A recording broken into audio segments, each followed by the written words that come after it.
Hello everyone, and welcome to Techstrong TV. Today is Thursday, November 3rd, and I hope you're all having a wonderful day so far. I'm your host, William Willis, and in today's show, we're going to bring you some fantastic interviews with incredible guests from around the world, so stay tuned. As always, I'm going to start off with our Techstrong news recap, filling you in on the biggest tech headlines that are making waves. Then we will head over to Allen, where he will sit down with Rick McElroy, Principal Cybersecurity Strategist at VMware, where Rick will speak to the various ways cyber attacks are evolving and how to combat them. Allen will then speak to Gary Lafever, co-CEO and general counsel at Ananos, to talk about how Ananos has raised $50 million in new growth financing to deliver data privacy technology with 100% accuracy and utility to data-driven enterprises.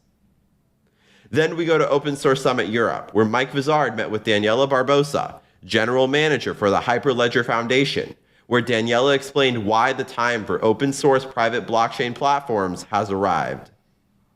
Then we go to BMC Exchange VIP, where Mike spoke with BMC CTO Ram Chakravarti, where Ram explained how organizations can keep up with the pace of IT innovation. We're then joined by our very own Cody J. Brown, who will hop on to tell us more about some of our upcoming webinars. Next up, we are premiering episode 3 of our series, Engineering the Change. This series will follow the 3 winners of the Engineering the Change Scholarship Program as they tackle a 10-week intensive coding bootcamp and prepare themselves for careers in software engineering. After that, we go to Mike Rothman, where he speaks with Ganesh Pai, founder and CEO of Uptix, as they discuss innovative ways to capture telemetry from endpoints all the way to cloud platforms and the role of streaming analytics as it has in improving security detection. We will then wrap up this broadcast with 3 episodes of View with Vizard. In the first episode, Mike interviews Craig Box, Vice President of Open Source and Community for Armo, where Craig explains how an open source Kubernetes project is advancing Kubernetes cybersecurity. Next, Mike interviews Scott Trevino, Senior Vice President of Cybersecurity for TriMedics, where Scott explains why the connected hospital has become such a tempting threat for cybercriminals. Finally, Mike will interview Sean Isom, Engineering Manager for Adobe, where Sean explains what types of applications currently lend themselves to being built using WebAssembly. And that's what we have coming up for you on this episode of Techstrong TV. So without further ado, let's get the show started. Enjoy.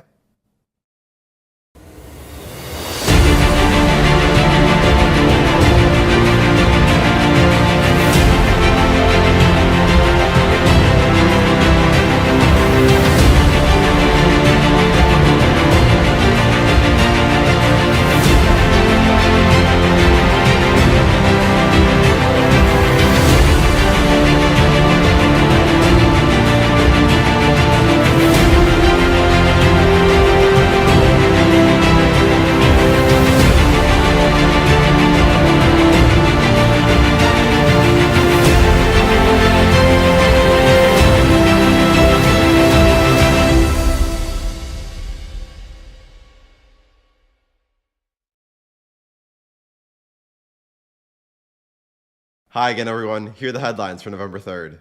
First up, the EU's Digital Markets Act, or DMA, came into force earlier this week, starting a 6-month-long implementation phase. The DMA seeks to end the unfair practices by big tech companies and help startups innovate and compete with them. Essentially, the DMA provides a list of do's and don'ts, such as banning platforms from ranking their own products higher and preventing pre-installed software on phones and computers.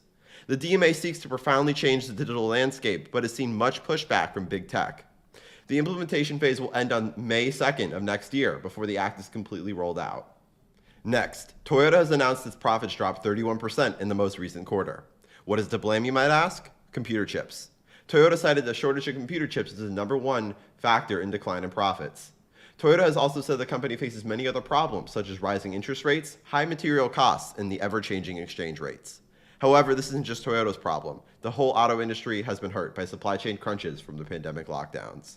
In other news, Mozilla is finally joining the likes of Google, Microsoft, and Salesforce as it launches a venture capital fund.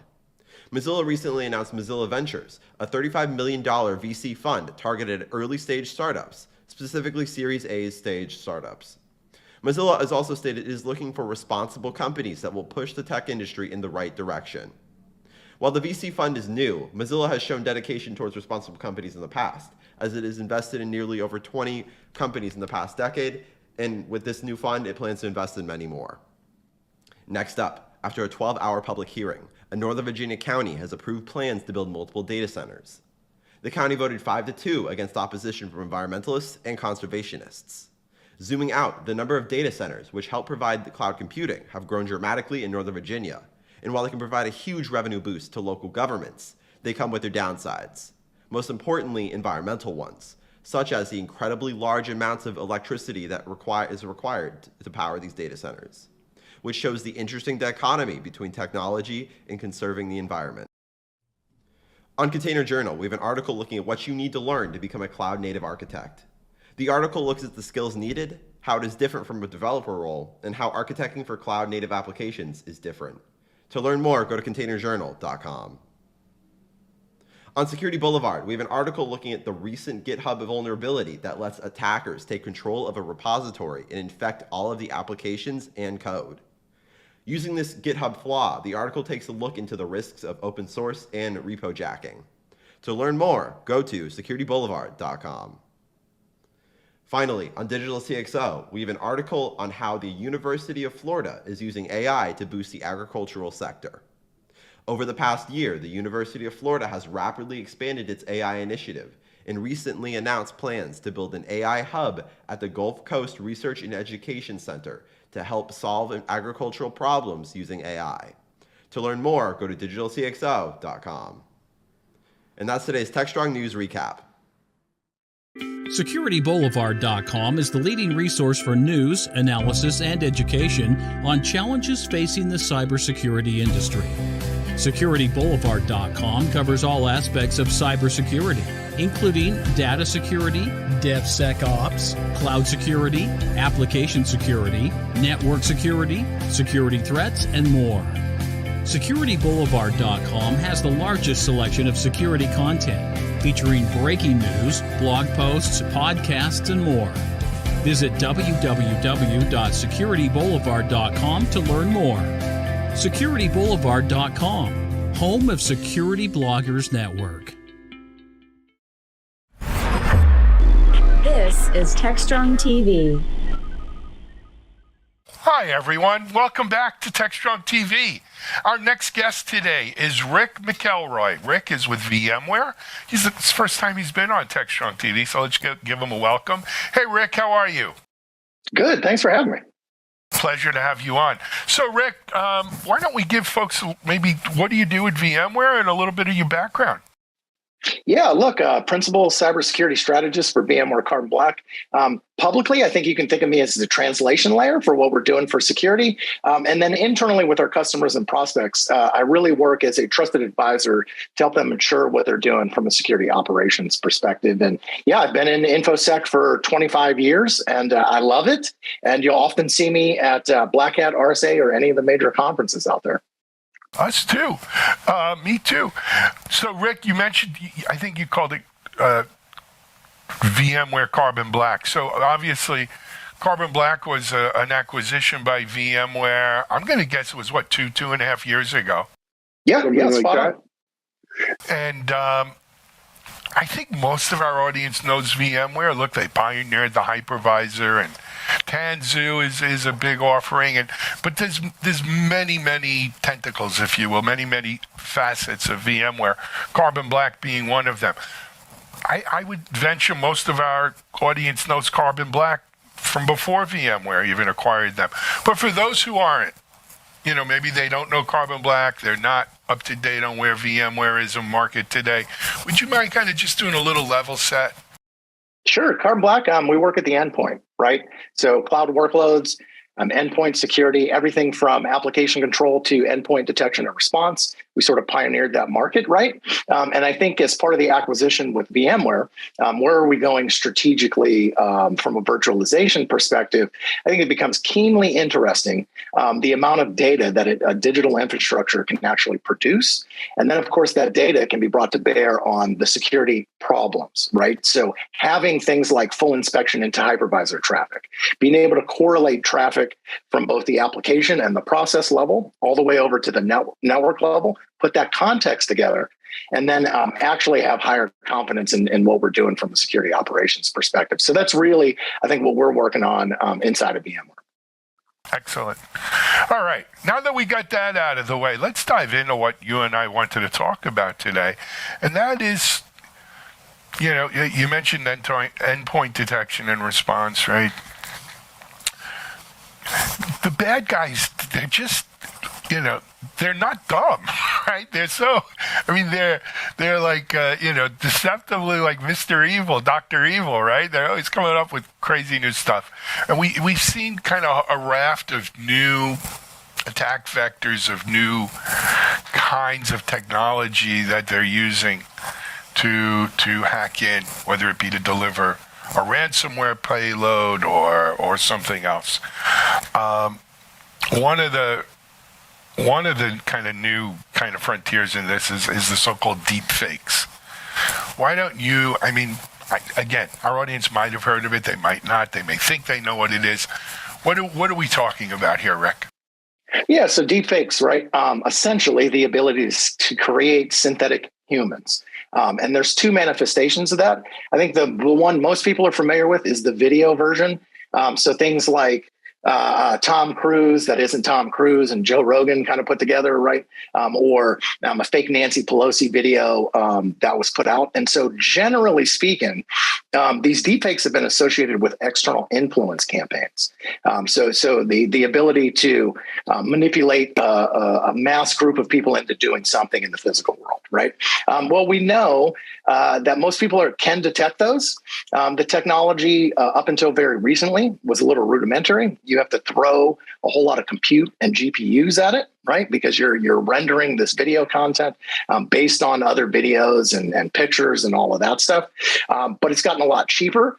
And so what we've seen the adversaries do over the last 2 years is start to pivot from external influence campaigns to actually manipulating humans via deepfake audio, right, to perform things like wire transfers and frauds, or video to do things like onboard and get jobs and actually receive a paycheck and benefits from organizations, which the FBI put an alert out in June around. So I think over the next year, you're going to see this expand into healthcare.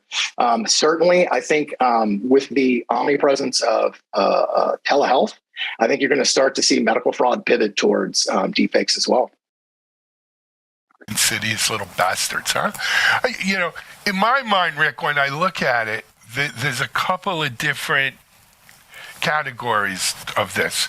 One, I think, is the one you said right in the beginning, which is kind of, let's call it the traditional deepfake. I purport to be a picture of President Biden stumbling down the stairs because I'm old or feeble, and I'm nothing against Biden at all, but that's we use that for political gain.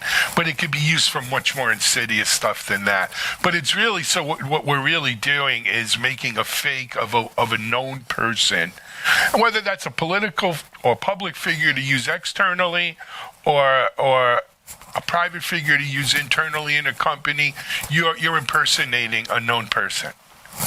Another aspect of deep fake is just making up fake people, random, generating random humans so that I can get a social security card, I can get a Facebook account, I can, get a job and get maybe tax returns or whatever, what it is. So we're not impersonating a known person. We're actually making up a fictitious person and giving them an identity and everything else to use, for nefarious purposes usually. That's yet a different aspect of this deep fake stuff. My fear is that we're just scratching the surface, though.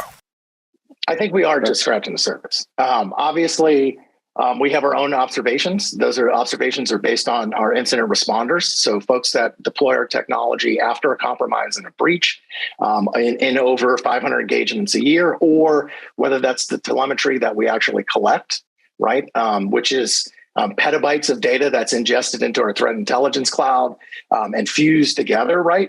So I think every vendor has a partial view into this problem, right? But as we're starting to compare notes, as we're starting to look at other people's things, I do think as it relates to the future of humans and our interaction online.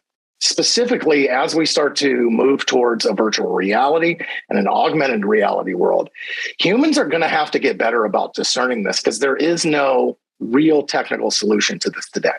So I think Facebook and Google have attempted to make a run at detecting that on their platform. However, that's generally going to be for external use, right? It's not going to be your CEO calling the CFO on the phone and asking for that wire transfer to go out, creating that sense of urgency.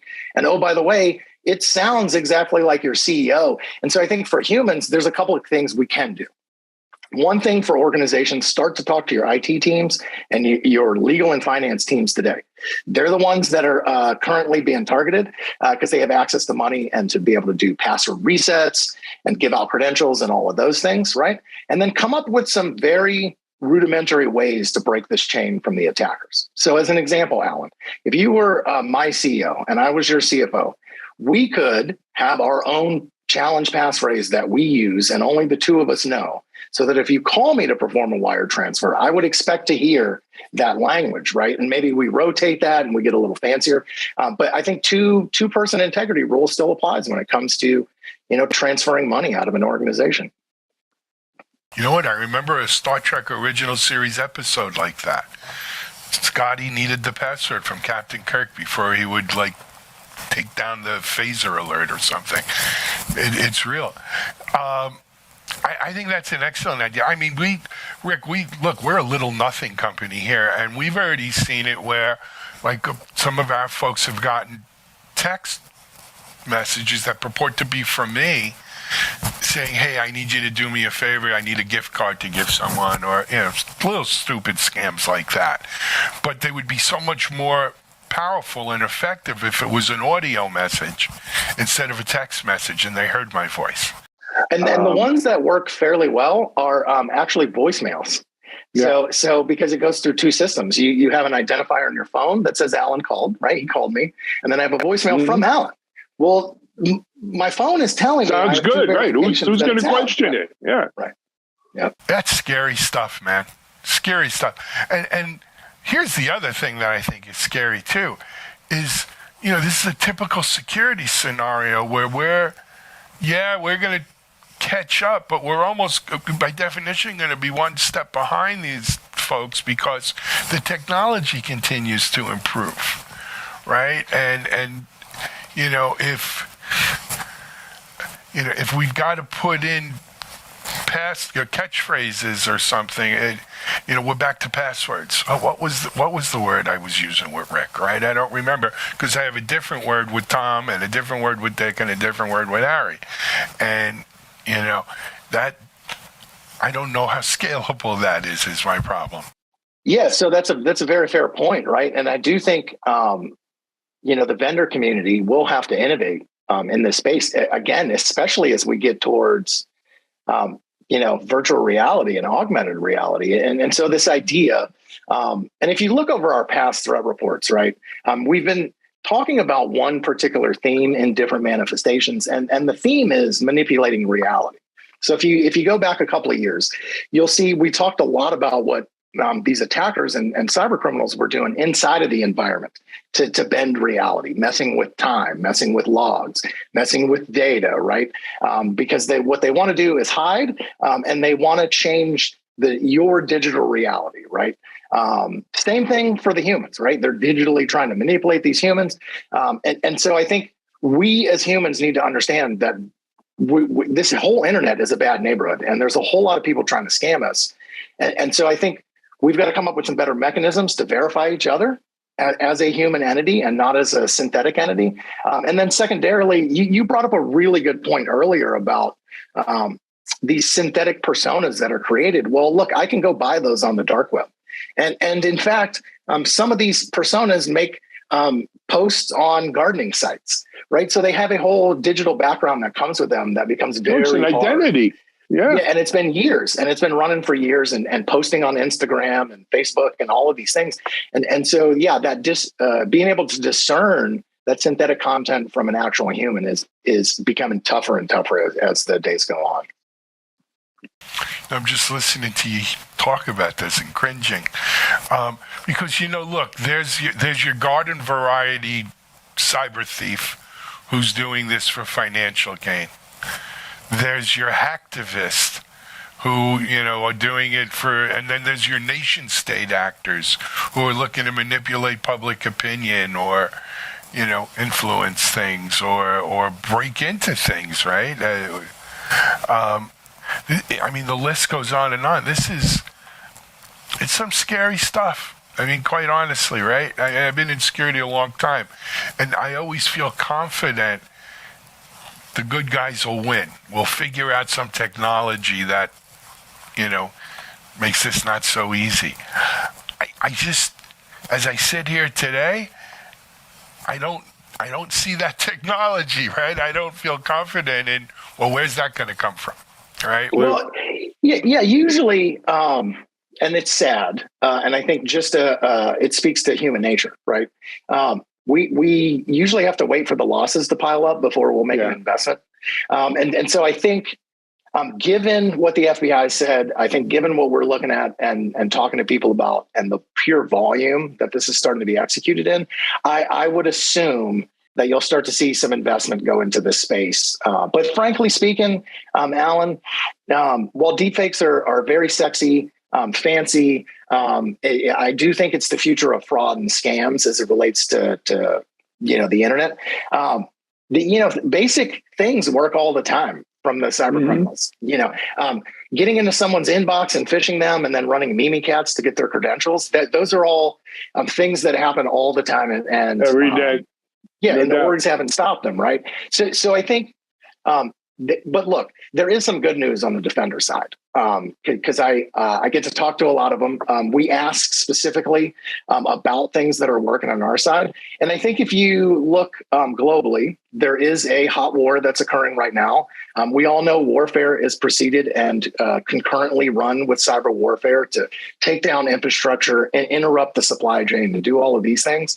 I would say overall, the West has done a fairly good job defending against some of the most advanced attacks on the planet.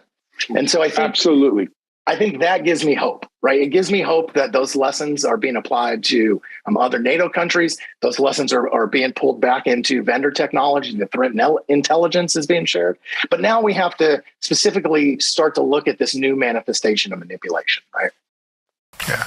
I mean, to me, look, and you're right, by the way, considering that there's a war going on in Eastern Europe, and it's almost Cold War-esque, Cold War-like in its, Russia versus the West kind of thing. The fact that we haven't heard of more cyber attacks related to that,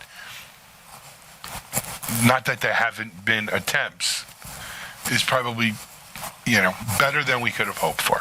I think the real issue is, everyone today talks about metaverse. You called it virtual reality, augmented reality. If one were to believe what Zuckerberg and the Facebook guys and these guys talk about, this whole metaverse thing is going to explode. And that's just fraught for fakes, in my mind, right? Because, you're in an abstract reality. It's just obviously a place where that's going to be. But I would hope that you can build sort of an on-ramp that would verify, your humanity, if you will. Though the whole idea of having to verify humanity to go to a inhuman, not human environment, artificial environment is crazy anyway. But I do think that's where we're really going to see this, rubber meet the road, and we're going to have something in there. I do think conversations are leaning that way, but I also think there's a massive privacy discussion that should occur concurrently with that, and I think that'll be a real interesting one to see where we land. But yesterday, what's that? Yesterday I heard folks discussing on a podcast this idea of your social security number being associated with your web identity. Right, so like a digital identity. What a friggin' idea that is.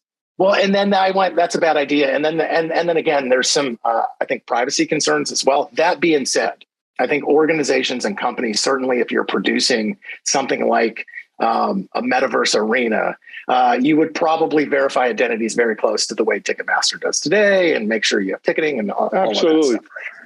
No, but my point on that, Rick, is this, though. It's an interesting, ironic kind of thing. You speak to a lot of young folks today, and I'm not saying it's just because, I've been around the block a bit, but the concept of privacy online with them is not as strong as maybe it is to you or to me, right? They know that everything's online, and when they put it online, their assumption is if it's online, people are going to see it. Whatever kind of corral you try to put around your info. But yet, the idea of someone impersonating them pisses them off to no end, right? But the connection between, hey, when you don't value your privacy, right, and you put your privacy to the side for the sake of greater visibility or whatever online, this is a consequence of that. That, I don't know if they're making that connection. Right. It's interesting. I do speak with tons of them. I think their definition of privacy is different. So I do think you're right. They generally expect that their data online is sniffed, looked at, gathered, and not just by bad guys. Google, Facebook, Twitter, the government, everyone else, right? But if you, I think, more tactically ask them to open their phone and their messages and show their parents, as an example, or show a teacher, they do care about privacy, right? Then they get so it's just, our intrinsic definition is I don't want people snooping on any of my stuff. I don't want snooped on, right? I'm a big privacy advocate. That being said, I actually understand the kids' mentality because they're kind of born into that world where they didn't get a choice about it. And it looks like the unwinding of that is going to take a long time. And so I think if we as professionals can talk to them in a way that makes sense and draw that line, because they just don't understand the intrinsic risks of governments across the globe gathering all of this data and being able to manipulate them. Absolutely. Hey, man, we're about out of time. Rick, for people who want to get more information about VMware Carbon Black, security and stuff, is it still carbonblack.com or is it? Yeah, it'll still route. So you can go to VMware.com, carbonblack.com. You can find me at InfoSecRick on Twitter, LinkedIn, and also my team, the Howlers. So follow us, and we're always out there trying to teach people some better stuff to get some better outcomes. We're always looking for hints and to help the audience. Come back and tell us more, Rick, soon. Awesome. Thanks for having me, Alan. Thank you. Rick McElroy, VMware Carbon Black here on Techstrong TV. We'll take a break. We'll be right back.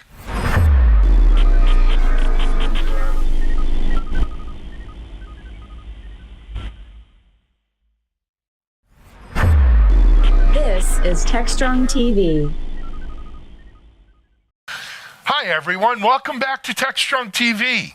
I'm really happy. I've got it's new to our audience. They're actually a fairly new company just coming out of stealth to introduce you to, and who better to introduce you to the company than their founder, CEO.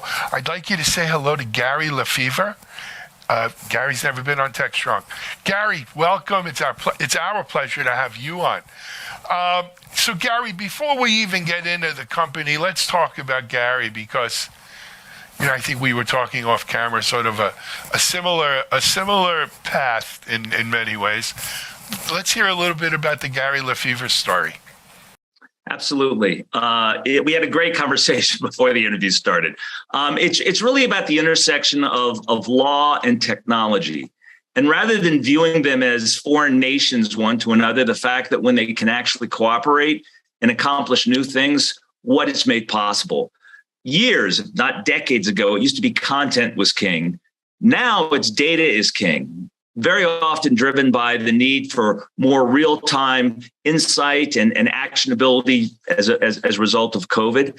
And so I was a partner before at Hogan Lovells. I was also a engineer and data engineer and data scientist at Accenture. And those two have joined. But for the last 20 years, I've been working with my co-founder, Ted Meyerson, at this intersection, bringing solutions to the table that join these two. So our prior company, which we sold to NASDAQ OMX in 2010, helped to re-link data that appeared unrelated And the result of that is reduced risk in the financial markets. NASDAQ OMX bought our company. They put in over 100 financial markets around the globe.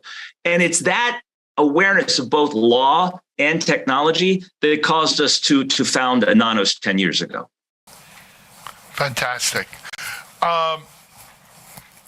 So Ananos was founded 10 years ago, and that is the 10-year overnight success that we're going to be talking about today, right? Yes, yeah. It's crazy. But you're right. You know what, Gary? Before we jump into Ananos, when we talk about the intersection of law and technology without law, it's kind of like people tell me, just let the market forces have at it, right? Let capitalism be capitalism. Well, without some breaks, without some common sense, very quickly you wind up, with the rich getting richer, the poor. That's kind of where we are. The rich getting richer, the poor getting poorer, and the rich crushing it, right? And you wind up with robber barons and stuff like that. You need, there's always sort of a counterweight. There's always there needs to be balance in life and the force and everything else. It's kind of that way with technology and law. In many ways, law provides the boundaries, the guardrails for our technology. I think one of the biggest problems we have in society today is, quite frankly, like you hear, Elon Musk is buying Twitter, and he's going to let everyone say whatever they want. It's freedom of speech. Our law and, kind of legal system has not caught up to our technology in social media and these kinds of things. And so there's this disconnect right now, and that's why we have, I think, a lot of the issues that we have in not only in our country, but in the world today. And it's getting worse with deep fakes and the metaverse and all this. Anyway, it's important that law and technology work together. Let's hear about your company and how it's helping with data and so forth. Sure. Before I do that, I want to touch upon what you just said, Alan, because I totally agree. And the way I look at it is it's about sustainability, right? Mm-hmm. So the robber barons can win for a while. But ultimately, who is it that's buying their services, using their products? It's the masses. And if they feel downtrodden, there will be an uprising. And so the reality is sustainability, which is oftentimes influenced and helped by law, okay, but law is not a golden shield or a silver bullet, is to ensure that there's a balance. And it's that balance of things. And even just very quickly, if you look at how even laws take different approaches, and I'm going to stereotype here and generalize, but we only have 15 minutes, right? The U.S. laws related to privacy, while they're very responsive and respectful of privacy and individual rights, they have an inclination and orientation to commercial success. And it's hard to argue with the commercial success that the U.S. has had.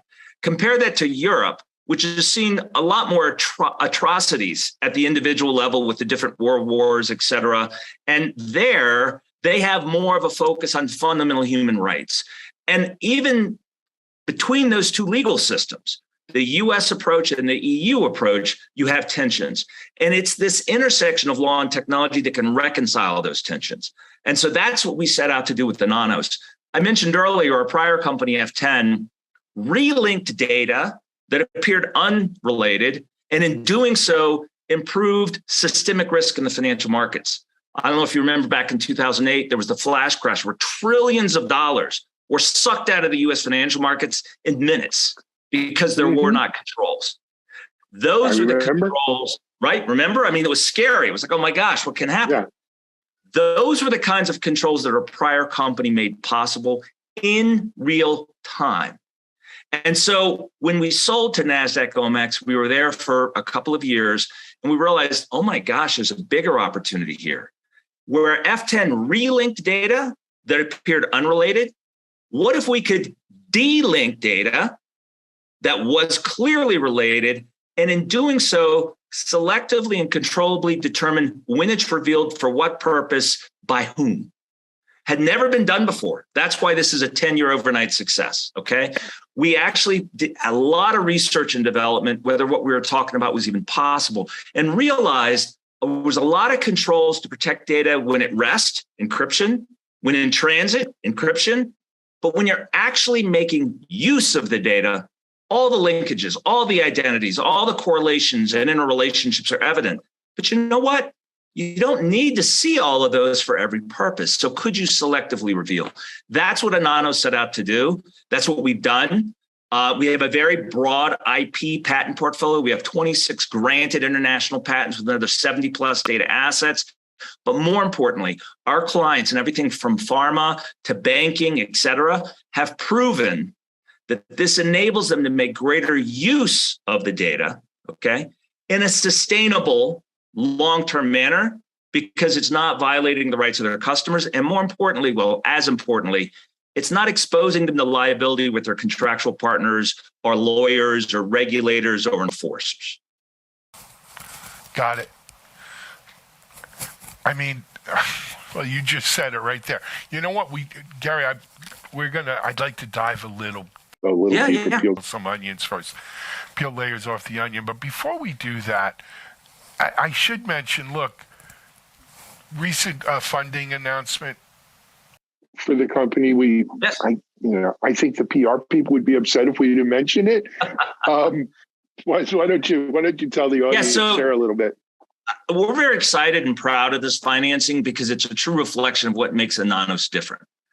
These are uncertain times for many reasons, and it's certainly a difficult time to get financing for any company. But this is actually a debt structure. And this debt structure is based on the value of our IP portfolio. And this is a debt structure that actually has been used in the past for medical device companies or other type of developments in the life science medical community, where you spend years creating a asset portfolio, patents, copyrights, et cetera. And based on that asset portfolio, you can get a loan, literally a loan. So our IP assets were valued at hundreds of millions of dollars. And using those as collateral, we have $50 million in brand new debt financing that we are using to make the world aware of the 10-year overnight success that is Ananos.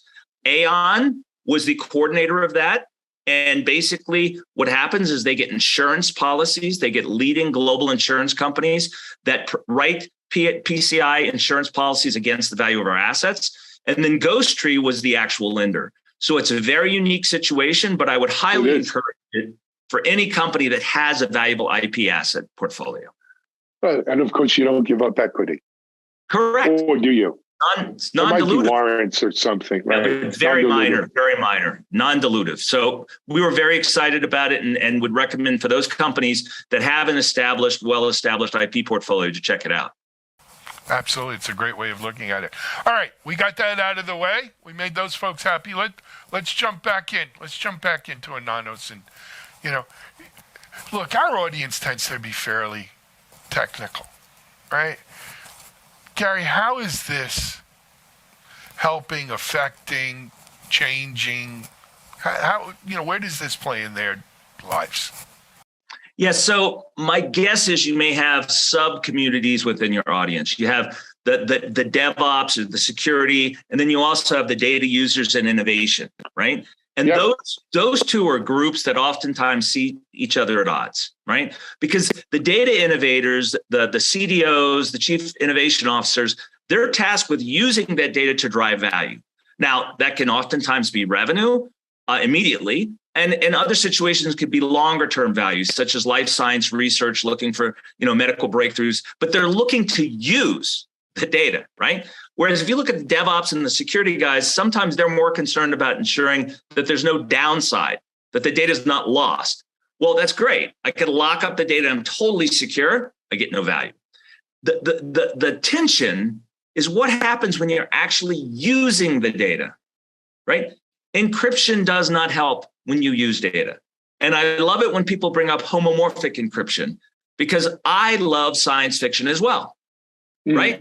Homomorphic encryption will always be at a fraction of the speed and relative value of other data simply because of the processing requirements. It's not ready for prime time.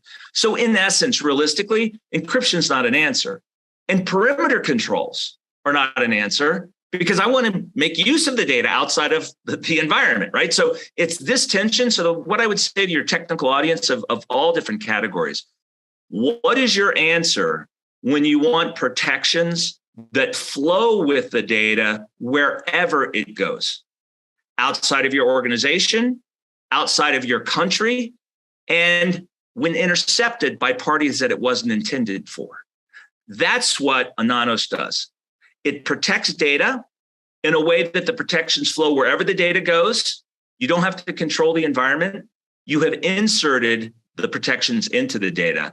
And a way to look at it from a technological perspective is a digital twin, very highly recognized way of a digital representation of a person, place, or thing. What we create is a protected version of the digital twin that we call a variant twin. And that variant twin is use case specific, and it has all the controls built into it. So wherever it goes, you have assurance it's protected. Love it. That hit it. I think you nailed it right there. You know, we were talking off camera. For a long time, it seemed like we took our eye off the prize when it comes to data, right? We were very AppSec, became the most important part of security, right? Securing our applications, securing our infrastructure, securing our endpoints. And we lost sight of, or as I say, we took our eye off the ball, that data is the crown jewels. That data is king.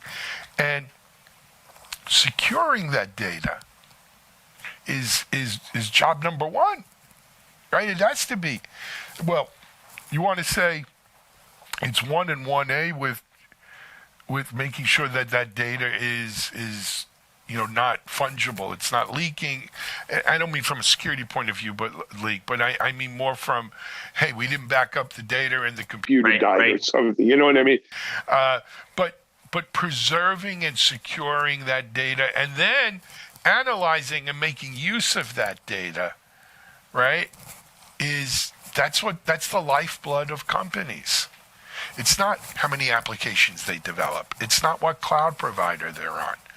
It's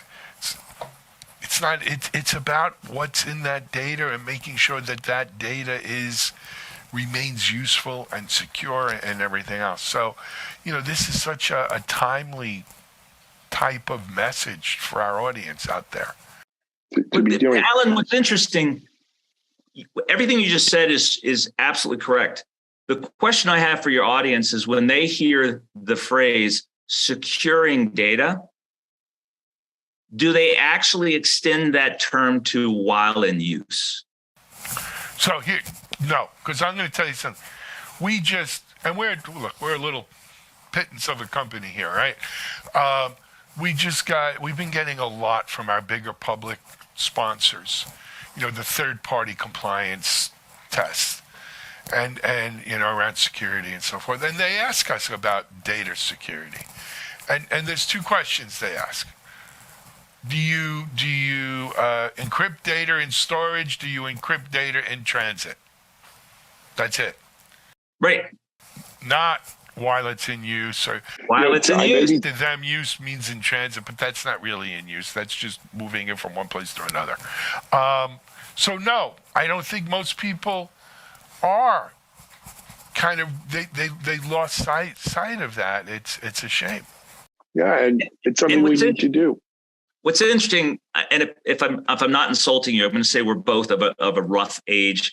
When we remember the conversion from analog to digital, and the conversion from analog to digital, initially the value proposition was efficiency. You could do things fast, right? It was amazing. I mean, I programmed on punch cards. Okay, I go way back, right? Me too. Okay, right. Nothing like dropping your punch cards on the way to the computer center. You remember those days? Especially, that was me. Yeah, absolutely. But what happened, and people didn't really take note of it, is the conversion from analog to digital was efficiency for the same process. But the real power of data is when you go beyond the initial process and you repurpose the data for subsequent processing, secondary processing. That's when it gets really powerful And that's when it gets really dangerous. So I believe that the reason people don't associate the term securing data with use is because the data use used to be within an enclosed environment or enclave. You didn't have to worry about it, right? There were cinder block walls, there was security fences. And what's happened now is data's value actually comes from its flow, from its integration, sharing, combination elsewhere. And so what was regarded and almost subconsciously counted on, which was security in use, was confined processing. So if I protect it in transit, if I protect it when it's at rest, and I limit where it's processed, I'm okay. That's what's changed. Data is all about use and sharing and combining and flows now. And that's why we believe Ananos and its variant twins has such an opportunity, because it secures data when in use, no matter where it flows. Great. Hey, Gary, we're probably over time, but we got to let people know. If they want to find out more about Ananos, if they want to take a look at it, put their hands on it, what's the best way to engage here? Go to ananos.com, ANONOS.com, and there's high-level information, and you can double, triple click and go as deep as you want. And we look forward to the discussions. Are there free trials? Proof of concepts? We have a proof of value, and this you will not find anywhere else in the industry. And it's a good thing you asked this question, because I would have gotten in trouble with our PR people. Not only do we protect data when in use, secure the data when in use, but we will guarantee that the accuracy you get from processing our secured part of data in use is 100%. 100% accuracy and relevancy as if you had processed unprotected clear text. So if you engage in a POV with Ananos, and at the end of that POV, it is not clear that the software is capable of generating the same accuracy as unprotected clear text, we give you your money back. Fantastic. I just want to make sure I got it right. You called it a variant twin, Digital twin. Correct. It's a use case specific variation of the digital twin. And I want to raise, while a lot of people pay attention to our software and our capabilities because of personal data and privacy, a digital twin can be of a person, place, or thing. And therefore, the variant twin can also help to safeguard trade secrets. We're working with one of the leading new digital cities about how they can make use of it. And so it helps to protect data for any use of any kind, anywhere, in a manner that the controls are embedded in the data and flow wherever it's processed. Excellent. Gary, we're out of time. Our next guests are in studio here. Hey, man, it was a pleasure meeting you. Truly was. Best of luck with Ananos. Don't disappear for 10 years on me. Come back. Keep us posted. We're going to be doing a lot of stuff around data. I mentioned to you, we'd love to have you involved. Yep. Fantastic. Thank you, Al. Thank you for your time. Thank you. Right. Hey, Gary Lefevre from Ananos. Go check it out. We're going to take a break on Techstrong. We'll be right back.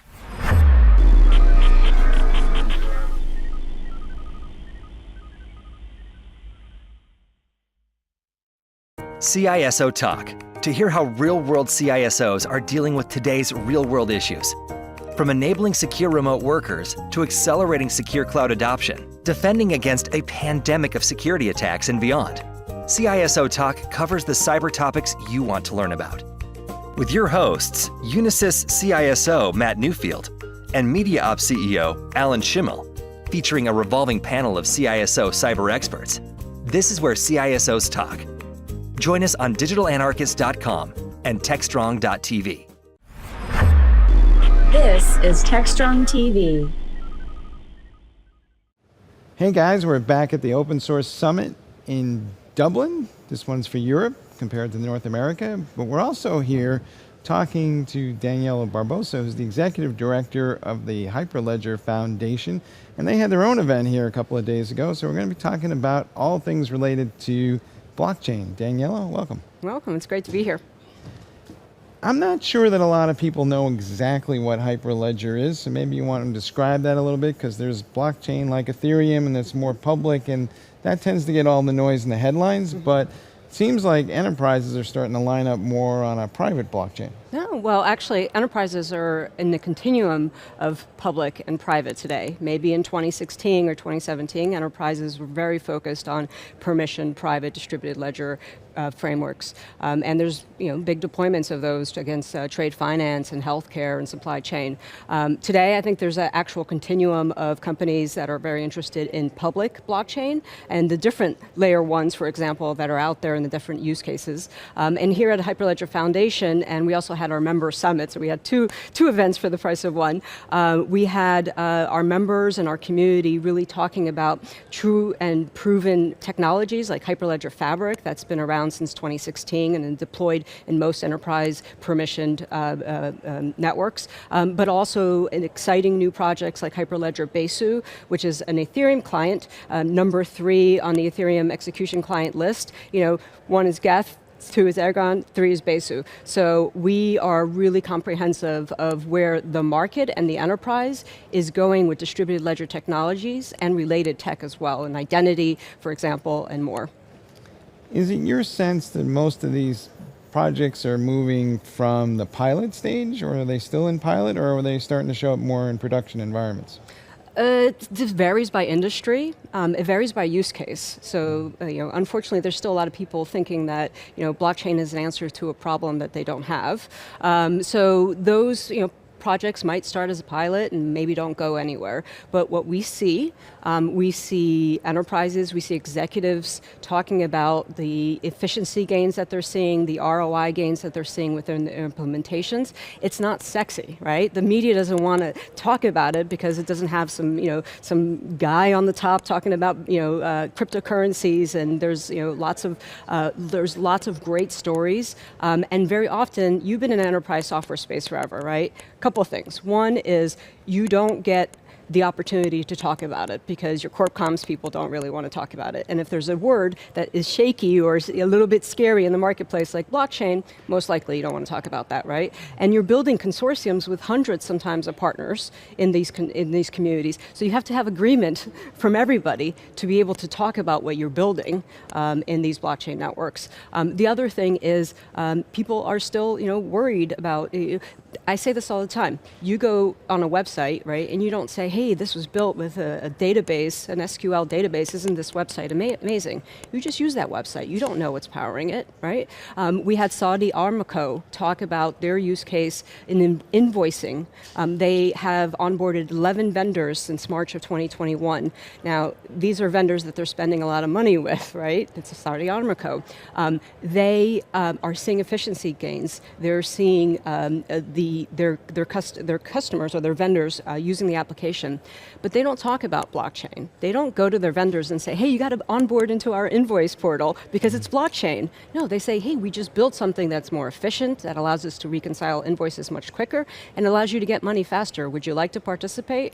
Right. And that's what people are missing, I think, in the story.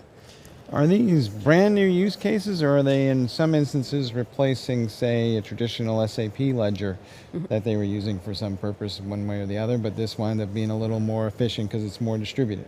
Yeah, I think the processes are the same. There are new businesses being built on top of blockchain networks for sure, right? But these, the example I just gave you, there are existing businesses. They had to pay their vendors before they implemented this new, this new platform for them. So I think it's a combination of both. Right. Will we consume it, to your description before about it's a database and I'm just using it, is that going to be consumed more as a service provided by somebody in the cloud versus something that I build myself and deploy? Because most of the folks that I talk to who are deploying it, they have major IT squads, so it's not really something for, the mid-market just yet, but maybe it will be as a service. Yeah, so first I want to clarify my description of the database. I'll change that story and say, when you go to a website and you don't think, hey, this great experience is JavaScript, as a user you don't know. So that's what I meant, not that blockchain is a database, but we all know that. So to answer your question, yes.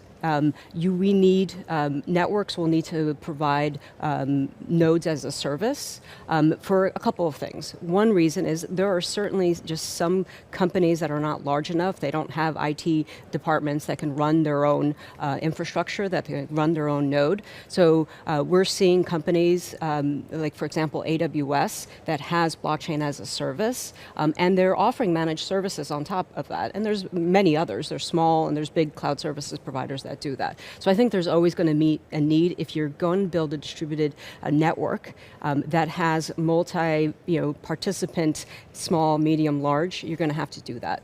Mm-hmm. There was also a lot of talk during the conference about digital currencies and using blockchain as the base for that. The EU is experimenting with this. A lot of countries are starting to think about it at least. There's some examples, I think, in Cambodia and some other places where people are doing some interesting things. What is the future of money as we think about it right now? Yeah, I mean, there's a lot of great work happening in the Hyperledger Foundation across various projects.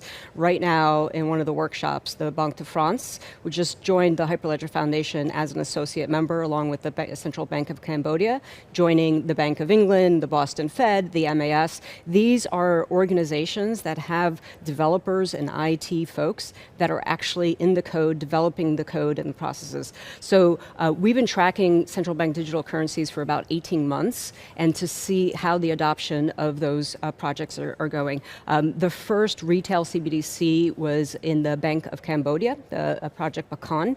That was a retail CBDC built with a project called Iroha, Hyperledger Iroha. And they've seen thousands of transactions in peer-to-peer distribution. So I think that we're going to see, it's still early. I think there was a big rush to get things done, and Maya Santamaria, who is the minister from the Minister of Finance here in Ireland, spoke on a panel on CBDCs, and she mentioned, we're very still, early on what it's going to look like. Is it going to need a distributed ledger? Is it going to be something else? But the push is that with Diem coming along, when Facebook made that announcement, all the central banks woke up around the world and said, we need to do that. What's happening in China with the yuan, with the digital yuan, we need to figure out a way, and there's going to be multiple approaches. What works for the Eastern Caribbean Bank is not going to work for the Fed in the US.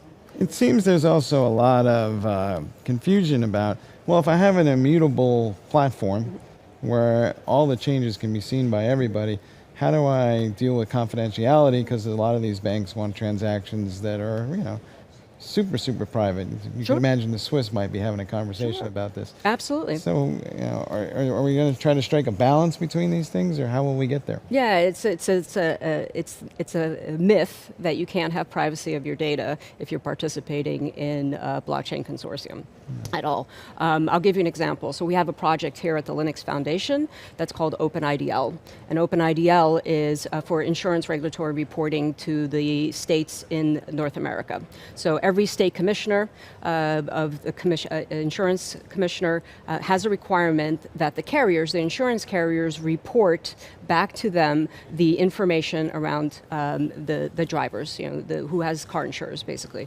I could tell you that the insurance carriers don't want to tell each other who their customer base is, right? Mm-hmm. But they have a regulatory requirement that's being put into place that they have to do it, and they have to do it in the same format, and they have to be able to look at each other's data to figure out if there's things that shouldn't be doing. So regulatory requirement is making them come together in a consortium to do this, and then blockchain is the way to do it with the privacy architecture, making sure that each carrier and other participants in that network don't see the data that they shouldn't see. You and I are having a transaction. I give you the rights to see the data that I have. That gentleman over there just needs to know that it happened. He doesn't need to know, he just needs to confirm that transaction happened, so then I can go on with my business. So I think it's maybe a myth, or maybe people haven't looked at the architectural documents very closely. Could be. One of the other issues is we hear a lot about sustainability, especially here in Europe. People want to know where the coffee came from, and they want to know what went into it for producing energy, carbon, all kinds of stuff. Is that going to be a use case for blockchain, because it's going to provide the mechanism by which we will have increased transparency into where things come from? Absolutely. So I think early on in 2016 and 2017, when the Hyperledger Foundation started talking about use cases, we actually used the coffee use case quite a bit, right? Because it really puts together the farmer, right? The farmer that is looking for a market to bring his coffee into place, and it puts into place the consumer, so the consumer understands where that's going. It also, along the supply chain, all the people that touch that product, and how do you get money to them faster? How do you make sure that if it needs to be tracked back into a specific spot where it got missed or something went wrong with the shipment, all the supply chain, value chain along there. So we've been talking about those use cases for a while, but that also has a lot of climate impact approaches, right? If you think about the EV and the car manufacturing movement, right? EV cars are great, they save oil and gas, but you know what? They're made out of batteries, and those batteries get mined from mines in Africa and other places, and there's slave labor that is sometimes pulling out those mines. How do you do that whole supply chain with accountability across that multi-vendor enterprise view, right? So I think that there's a lot of opportunities in climate accounting. Trust is one, right? You want to trust. There's a lot of greenwashing of data. I planted 1 million trees. That's great. Can you prove it to me that you planted 1 million trees? And then can you also prove that those 1 million trees actually grew up to be a climate positive for the world, not a negative? There's also been a lot of fraud over the years and a lot of transactions. So is this a way to kind of get at some of that issue as well? Because, we have instances where people are selling things that aren't really what they say they are, and this becomes a bigger issue. And it can also be healthcare fraud or whatever it is. But if we have this more immutable framework, is that some way that we're going to get after what, frankly, is a multi-trillion-dollar industry? It's providence, right? And we have the diamond supply chain, right? Another great use case. For 5 years. The Kimberly process has been running on Everledger. It's a Hyperledger Fabric implementation. That is a way to track the provenance of the diamond and also the transfer. So if you sold me a diamond, I wouldn't pay you very much for it, but I would take it, and then I have the provenance of where that diamond came and how many people had potential hands. Now, I don't need to know who had all the hands on it, but that there was 5 owners, for example. We're seeing this in wines. We're seeing it in high-value art, obviously with NFTs and kind of the digital signature on these things. I'll give you an example. It's a great experiment. Just this week, they're going to start burning. And when I mean burning, Damien Hirst is an artist. I don't know if you're familiar with him. He painted a very large picture. He cut it up into 10,000 pieces. They sold those 10,000 pieces as NFTs. And everybody that bought one had for a year, they had this NFT. And the NFT was that at the end of the year, they had to make a choice whether they wanted a physical piece of paper or they wanted the digital NFT. And the physical piece of paper will get burned or the NFT will get burned. You need to make a decision at the end of the 1 year. Next week in their gallery, they're going to be burning the decision makers who did the paper version of the art piece. And Damien Hirst is a very, very popular painter, so that piece of paper is worth a lot of money, that art piece. That is built with Hyperledger Besu, which is our Ethereum client. And it allows, from that point also from a sustainability perspective, because you're not running all those transactions on a public proof of work blockchain, it really helps the marketplace as well. So yes on provenance, yes on traceability, and yes on value. It feels like we're at the cusp of a shift where a lot of people who got involved early were building pilot projects and then trying to figure out what the business use case was. It almost seems like we're going to flip it now, where people are going to understand what the business use cases are, and then there's going to be more people launching projects with the platform because they're going to understand it. It's very hard to build something on the IT side and then hope they will come. Yeah. So, are we kind of at this transition point? Right. Well, it depends on who you're talking about. If you're talking about enterprises, right, that's going to be the case, right? You see innovation labs pop up all the time. Well, now we have the blockchain innovation labs, or now we have the cloud computing innovation labs, and now we have the AI innovation labs, right? That's how they allow their employees and their structure to go outside of their normal business so that they can innovate, so that they can build new businesses, right? That's just enterprises, and those cycles will continue to go. The proof is in the pudding. When I started at Hyperledger in 2017, we used to get those calls from someone who's like, I just got out of an executive meeting, large company executive meeting, and my C-suite said, you got to do something with blockchain. What do I do? That's just not the right approach, right? It's good if you want to experiment. Well, what's your business like? Oh, you do this. Well, here's 5 use cases that you might want to experiment with.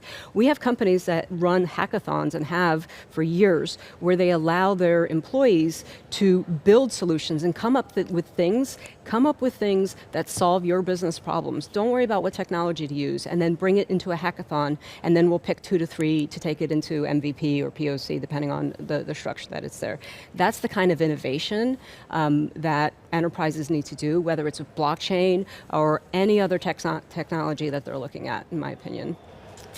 How do people get involved with you guys, or is there a form I fill out somewhere, or do I just show up and kind of start hanging out with people? Yeah, well, open source communities are open. All are welcome. We've been here for 3 days, 1 day with just our members, which is an amazing way to understand what their strategy is in the market, and the other 2 days with our global community. We had people coming from all over the world. Our Brazil regional chapter, for example, they were all, a large group of them were here for the last 2 days. Our India regional chapter, Africa, our members from around the world. You can show up at events, and we're so excited to actually have. You can see the last 3 days, I have enough energy for the next 3 months, just being with people as well. We are all welcome. I just had a conversation with a young woman that we do diversity scholarships, and she came from Bolivia for 3 days in Dublin to spend time with the Hyperledger community, and it was the most inspiring thing for me to have sponsored. The Hyperledger Foundation sponsored, and we do quite a few with the support of our sponsors. So those are the kind of things people just show up. We have, if you go to hyperledger.org and you click on participate, you can see our chats, our community meetings. Pretty much on any day you can jump on a community meeting and you'll be welcomed, and people will share with you what they're working on. We have events, we have meetups, virtual and in person now, that you can participate. Over 80,000 people participate in our Hyperledger meetup community. There's so much ways to get involved. I know it's confusing sometimes because Hyperledger Foundation, we're 15 projects, we have 10 special interest groups, we're hundreds of companies. We really cover hundreds of use cases. So how do you get involved? Just show up, ask the person there, this is what I love, this is what I'm passionate about, how do I get involved? And I hope they'll tell you, I know they'll tell you exactly how to get involved. So get out your little crystal ball. Where are we a year from now? Where are we from a year from now? I think that we are going to be, the Hyperledger Foundation is going to be a much stronger community. Today, things, digital identity, for example, are topics, decentralized identity. We just launched a new course on self-sovereign identity with partnership with the Linux Foundation training organization. 5 years ago, we launched an enterprise blockchain course, an edX course, a free course. Over 200,000 people have taken that course, and we update it every year. And talk about educating the market. In 2016, 2017, we needed to do that. We needed to have business and technical leaders understand what enterprise blockchain was all about. Yesterday, we just launched SSI's, a self-sovereign identity edX course, same thing, free, really for business and technical users, because essentially, you're going to have to be facing these decisions in your product development. You're going to be having to face these decisions in the partnerships that you have, right? One company always partners and has networks with others. Digital identity is going to be core to things, so I encourage everyone to do that as well. So in the year's time, I hope that we have more companies that are willing to talk about the work that they've done. The last 2 days, you saw a lot of the companies, large brands, talking about the work that they're doing and the results that they're seeing, so we'll see more of that. I also am very, very excited about the conversions of kind of the coming to the middle or the central point of those that are working on public blockchains and those that have for many, many years actually worked on the distributed ledger technology, the core blockchain principles, right? Public blockchains are blockchains. Everything that we've been working on for the last 7 years is blockchains as well. The community's coming together. So for example, we just had Casper Labs join, we have Hedera, we have Consensus. Ethereum Foundation just did a presentation yesterday around their client incentive program that they awarded to Hyperledger Besu. These are things that are happening. I believe that the Hyperledger Foundation over the last 6 years has got us to this point due to enterprise developers, and I just am so excited about what we'll continue to build. All right, folks, you heard it here. The future is here once again. It's just, as always, unevenly distributed. Danielle, thanks for being on the show. All right, thank you. Thanks.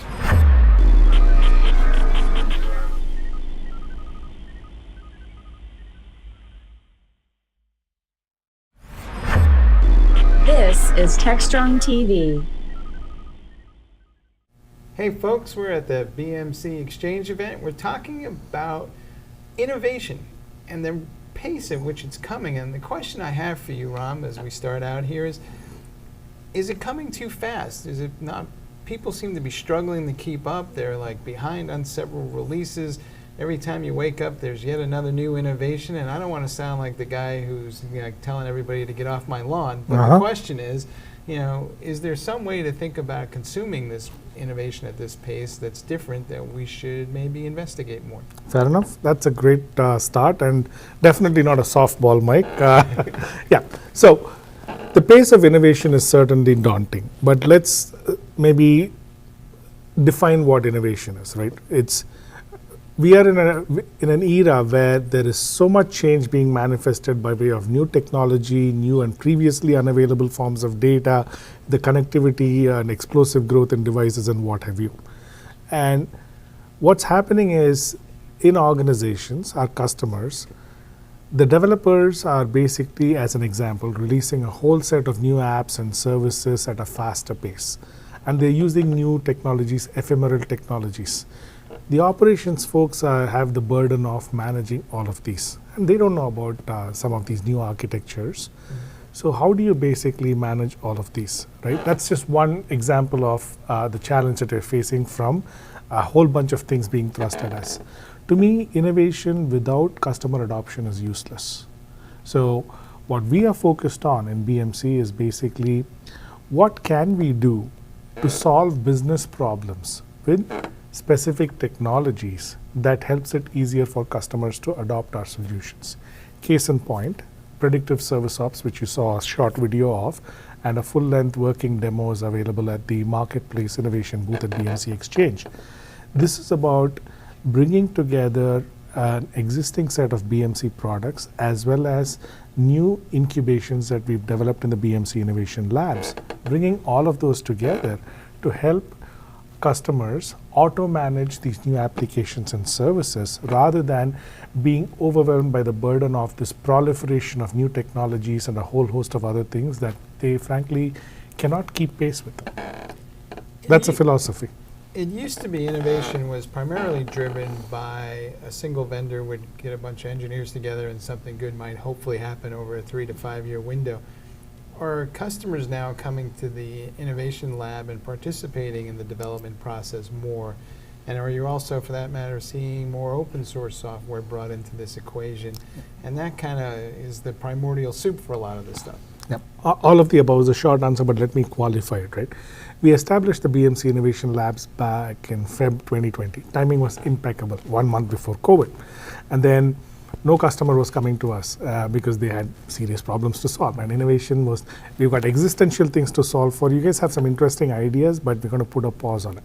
We're like, okay, that's fine, that makes sense. We were undaunted. We went and built out things that we had a lot of faith in. Fast forward, after the vaccines rolled out and everything, we've had a flurry of co-innovations with customers. I define co-innovation in 2 buckets, customer co-innovation and partner co-innovation, and we have plenty of both. I'm going to be talking more about it tomorrow during my keynote speech.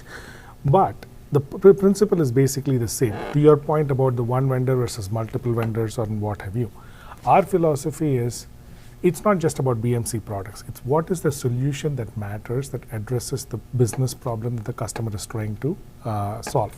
So we work with implementation partners, we work with other independent software vendors, we work with hyperscalers to bring together a compelling integrated solution for that particular business problem that the customer is solving for. That's the approach to co-innovating with customers and with partners. And we're super selective about the partners. They have to have that innovation mindset and look at it in terms of what is the solution going to provide to the customer, not so much in terms of, okay, this is a time and material project that I want to build the customer for. That mindset doesn't work for us.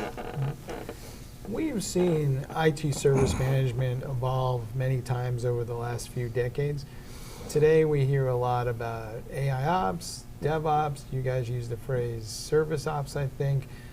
How is ITSM evolving? What should we be thinking about here? And how do all these acronyms actually come together in some way that is consumable? Great question. So let me demystify service ops and try the other puzzle pieces together. Service ops is simply integrated service and operations management using a common foundation that has a common set of AI methods, common persistence tier, and common services based on standard constructs, right? So the notion of integrated service and operations management is basically to provide an end-to-end solution for customers. AI ops is a puzzle piece within service ops. AI ops is simply AI for IT operations, which is you had your traditional rules-based monitoring processes. Now you can apply specific AI methods to provide higher order insights on your underlying technology landscape. And that is AI for IT operations. And using AI for IT operations along with across the entire tech stack leads to what I call full stack observability. That gives you greater insights. With full stack observability, you again use the appropriate AI method to take the right set of action, remediation, compliance, patching, whatever you need to take. So that it kind of AI ops enhances observability. Observability feeds AI ops to take the right action. That's how we look at it. And then there is a whole service context in the middle that brings together integrated service and operations management. With respect to DevOps, what you talked about, part of this mission of service operations is to enable the SRE persona, which is fundamentally important to the DevOps continuum. So that's how we look at service operations or service ops as an enabler of the SRE persona, where the desired outcome is reliability. And reliability is the right balance of agility or speed and quality. So how can you release something at the requisite pace without compromising on quality is what we are looking to solve for. Historically, we've had IT administrators. They tended to work with graphical tools. Now we have engineers that are starting to show up, and they're using DevOps processes. Is this an either-or equation, or is it going to be more like an and equation, where the two of them have to kind of come together and collaborate in some way that's interesting that we haven't quite wrapped our arms around? Yeah, I think it's an and. It's not IT developers and then IT operations / administrators. The whole notion of DevOps was predicated on bridging that gap, right? And then when DevOps by itself did not solve for that, that's what saw the rise in the emergence or the rise of the SRE persona. Then you bake in security into it because you want to institute the appropriate level of automation and controls throughout your dev process as well as your ops process, not as an afterthought. So that's where DevSecOps comes in, and all of this is predicated on the continuous shift left, where you want to automate with everything as code to the extent that you can. And the whole notion again is to be able to do that for faster release cycles while balancing quality. That's how I see it. We've been talking about the divide between IT and the business for, 4 decades, maybe more. Yeah. Do you think that as we make these changes that divide is going to narrow or has narrowed? And how quickly will it continue to come together? So let's look at it in different buckets, right? Purchasing decisions on technology are not just the realm of IT. The business is increasingly, in fact, the business is the decision maker for a whole slew of technology investment decisions. So from that standpoint, that kind of collaboration is already happening. But I'll basically use a certain example to kind of underscore the point. If you transpose to the whole data and analytics space, my career was predominantly in that space. From the days of data warehousing and BI to the current days of AI methods using data stores, the likelihood of success has been relatively low. 75% or thereabouts of data and analytics initiatives have not been successful for a variety of reasons. And the reasons are multifold, but one of the primary reasons is the inability to successfully scale and operationalize across the enterprise. So they succeed for 1 or 2 use cases, but then they fail when they try to do that. So case in point, data ops has come into vogue as a practice that basically promises to improve the likelihood of success. And data ops is based on applying DevOps best practices to the field of data management. And how does it answer your question? The person that So it's an integrated team across business and IT that works together on a set of data initiatives. And the data ops part is predicated on two things. One is collaboration, borrowing from the DevOps mantra, where you have a business product owner. So you have a business data product owner that's part of the team. I'm oversimplifying, but you kind of get the point. The second is automation. And automation is where we play a significant role, because automation here refers to a couple of things. One is data pipeline orchestration.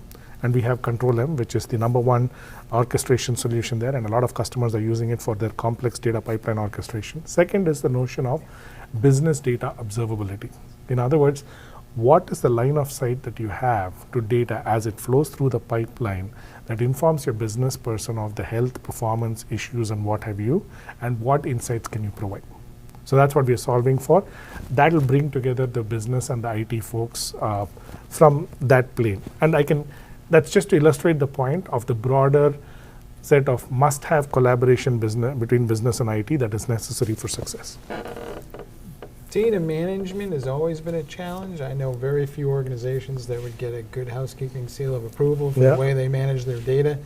Yet we talk about data as the new oil, but it seems like all our refineries are broken. So how do we solve this problem? Yeah. So since you brought that up, I'll tell you. I used to say data is the new bacon or data is the new currency. I've definitely used data as the new oil. I managed to offend people that think oil is not a good source of fuel. I've managed to piss off people that basically said, yeah, currency, you're too monetary focused. Bacon, no, I'm a vegetarian, vegan, it doesn't speak. So now I use data as a new sunshine. But kidding aside, hopefully nobody complains about sunshine, but kidding aside, to answer your question, right, it's people really grapple with how to succeed in their data and analytics initiatives, and solving for that has kind of been elusive. I think it's you really have to figure out what is the business problem that you're solving for, what is the right set of data, what is the use case, what is the right set of data, and then only look at what is the appropriate technology. A lot of the reasons for the failure have been, okay, I want to hone in on a particular platform which is going to give me nirvana, and then it's death by technology pre-selection. Right? There's so many things that go wrong in this continuum, but it's really about honing in on what is the use case, what is the desired outcome, then roll back to what is the information set that I need, what is the right set of methods that I can apply to get the insights from this set of information, and how do I do it in digestible bites. That would be my approach to solving this kind of a conundrum. Right. You cannot walk down the street these days without somebody claiming to have AI for this or AI for that. We have algorithms, they've been around forever and a day. We now have machine and deep learning. What should people expect from AI as we go forward? What's real and what's not? So if somebody comes and tells you, use our AI solution, it's the best thing in the world, guaranteed success tomorrow, that's snake oil sales, right?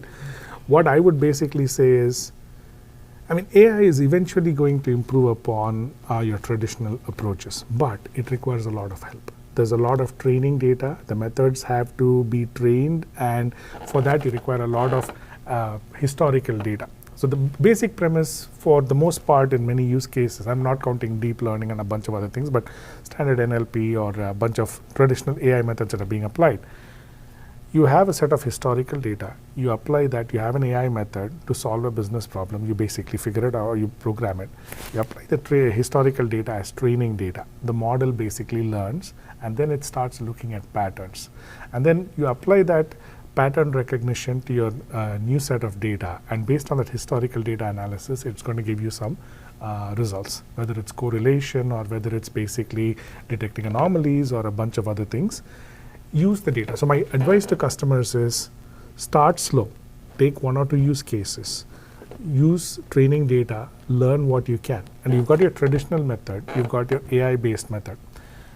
Take them both out for a spin. If the AI method gives you over time a certain percentage order of magnitude improvement over your traditional method, embrace it. Don't just get taken in by the buzzword, and don't expect instant success. It's going to happen over a period of time. Do you think, coming full circle on this conversation, that the way that we have consumed IT doesn't really lend itself to this new pace of innovation, because we have a lot of products that we bought with an on-premise mindset, and maybe we need to rethink what is a product, what's a platform, and maybe we're subscribing to things instead of buying and licensing things, but is that all part of this innovation conversation? It certainly is. I think the couple of things happened, right? So why are the hyperscalers, why have they been successful? Because they help you deploy new architectures almost instantaneously on their infrastructure. Your purchasing cycle time has gone down. You don't need to own and purchase your additional things on top of your your infrastructure, right? Your SaaS solution or whatever tech component you want to evolve. They've developed and deployed new architectures such as microservices, containers, and other things that can be easily consumable, right?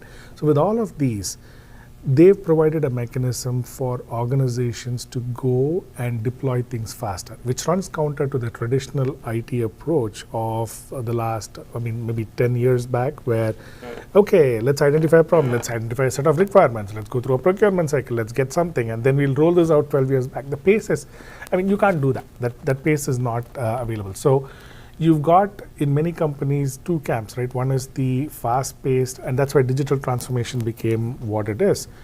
Can we build new products and services and roll them out at a pace that is desired by the business, as opposed to the more traditional stuff, which is keep your lights on, let me manage it the traditional way?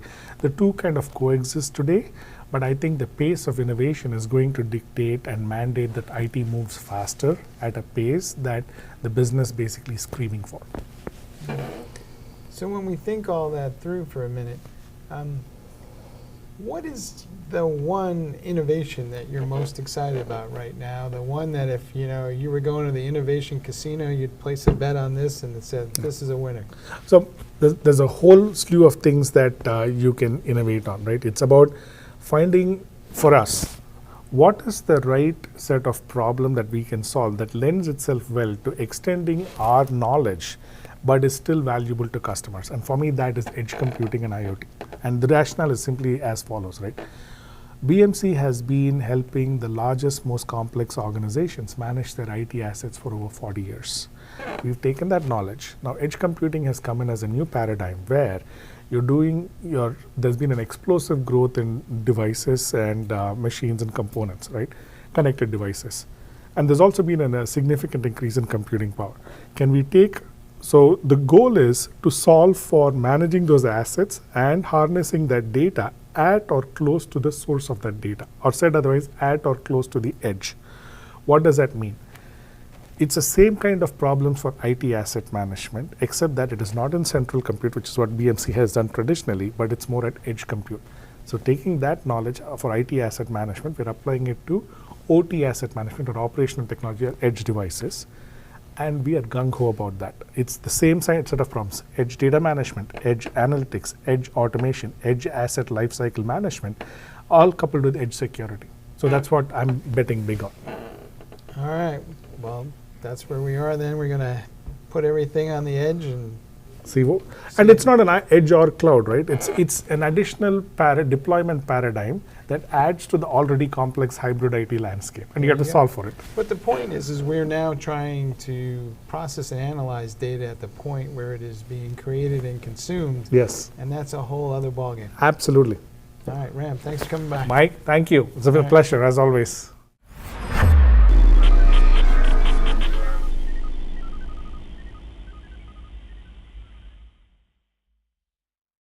Looking for a live conference focused on the tools, technologies, and practices most important to your business?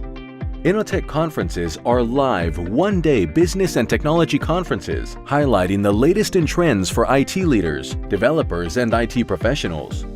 Each event combines education, innovation, peer-to-peer networking, and the latest technology and business solutions for a diverse IT-focused audience. Innotech conferences occur throughout the year in strategic regional locations, bringing together technology professionals from various industries to learn about the solutions, practices, and tools impacting their day-to-day work and gain insight into what's to come.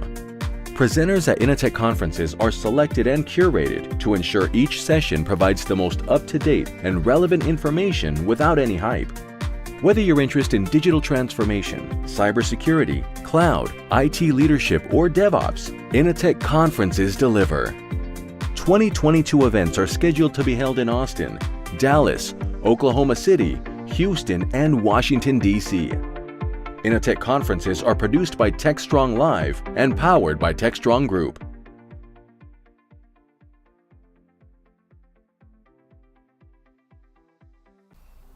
Hey everyone, happy Thursday. Cody J. Brown here with some programs happening next week at Techstrong Learning. So Monday we are without any Techstrong Learning experiences, so feel free to check out any of our on-demand programs. But we do have a full day on Tuesday, so kicking off at 11 a.m. Eastern, Sumo Logic brings you an expert panel titled AAA, Analytics, Automation, and AI Ops. Our speakers will review experiences using AI Ops in anomaly detection and discuss how analytics are the foundation for great observability.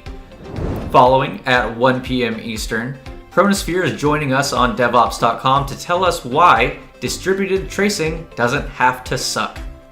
As we continue to move away from monolithic architectures, it's become evident that we need to reevaluate how we search for and identify issues in our workflows. Let's take a fresh look at distributed tracing. And last but not least, Thursday at 3 p.m. Eastern, tune in for Overcoming Release Management Transformation Challenges. Waterfall update releases have shown themselves to be slow and problematic in our fast-paced digital age, but moving to more frequent, smaller patches comes with a set of obstacles all its own. Our panel aims to help you start small to overcome these big challenges. So that's all I've got for you right now, but we do have plenty of upcoming programs next week. If you can't wait until then please do look at our on-demand programs at devops.com/webinars and be sure to look in the on-demand section. Have a great Friday and a better weekend, everyone. Previously on Engineering the Change. The program at Boca Code was amazing. My career has completely changed from barely being able to, hold down a job to now being sought after by some of the biggest tech companies in the world. Boca Code has built me up. If you grant me the scholarship, like I said, I will share my knowledge with people, with women or immigrants. Dreamed of having an opportunity to show the world, how great, I can be.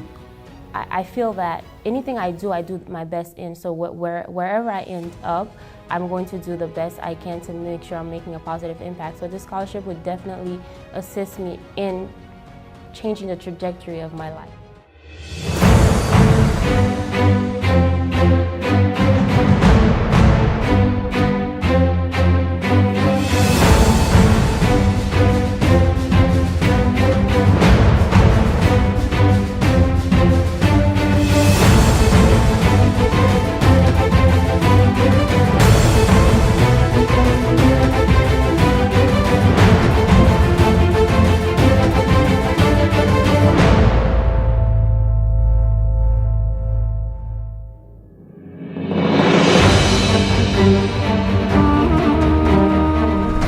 Excited to tell Carly about her winning.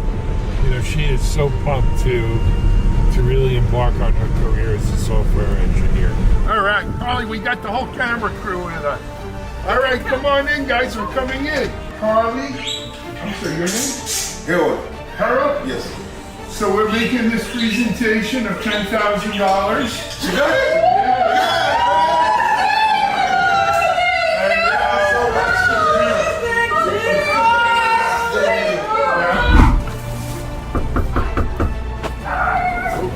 Puppies. Just go right in. Is this? Sure. Oh, camera. Huh? What?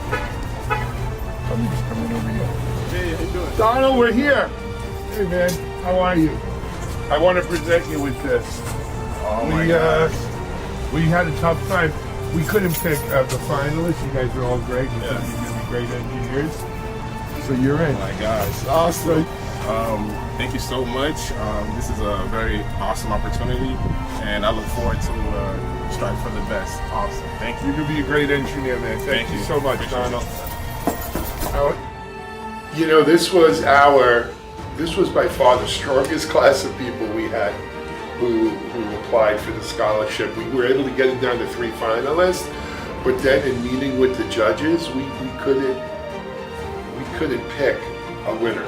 So what we decided to do is just pick all 3 finalists as winners, and so we want to make this contribution to your life.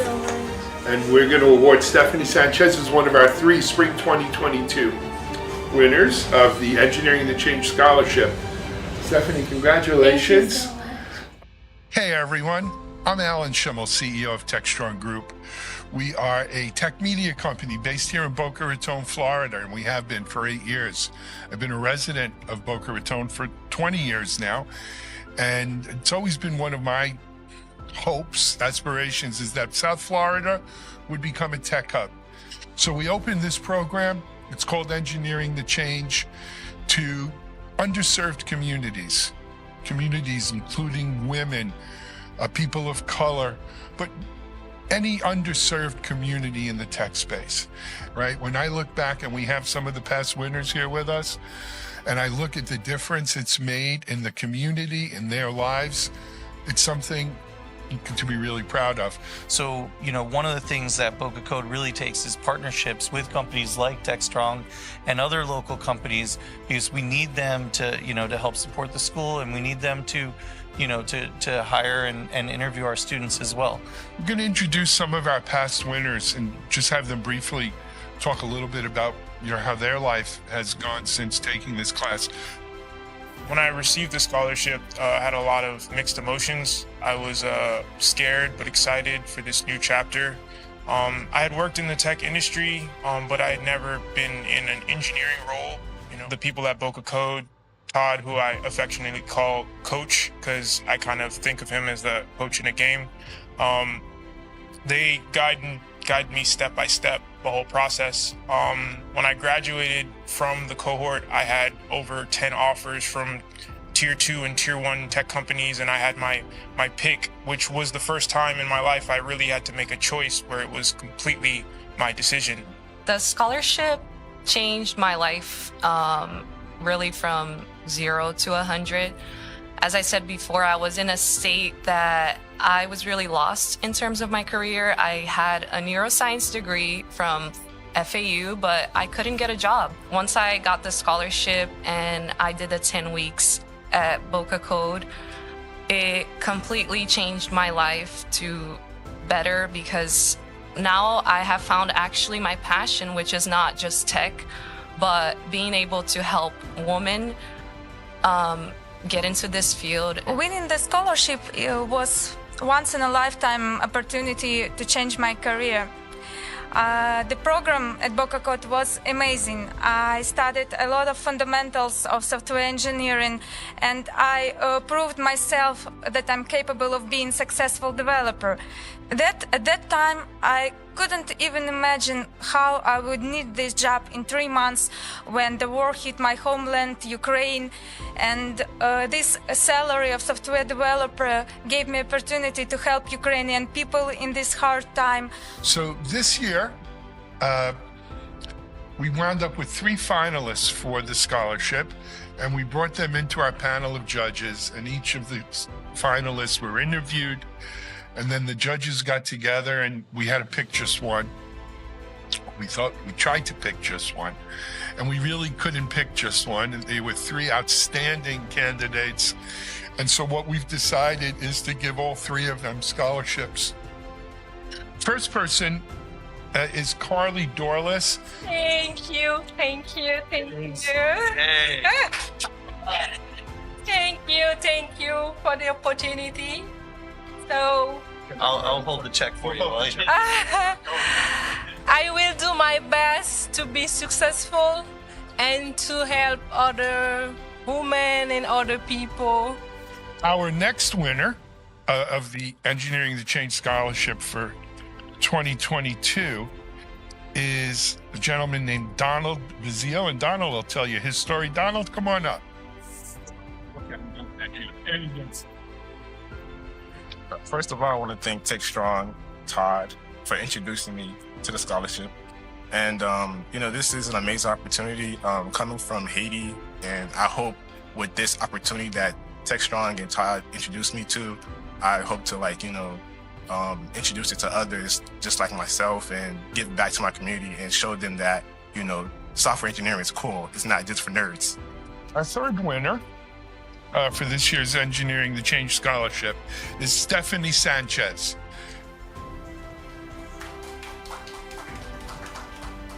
First of all, thank you both for this opportunity, and congratulations to my fellow recipients. I know we're going to make a significant change in the world.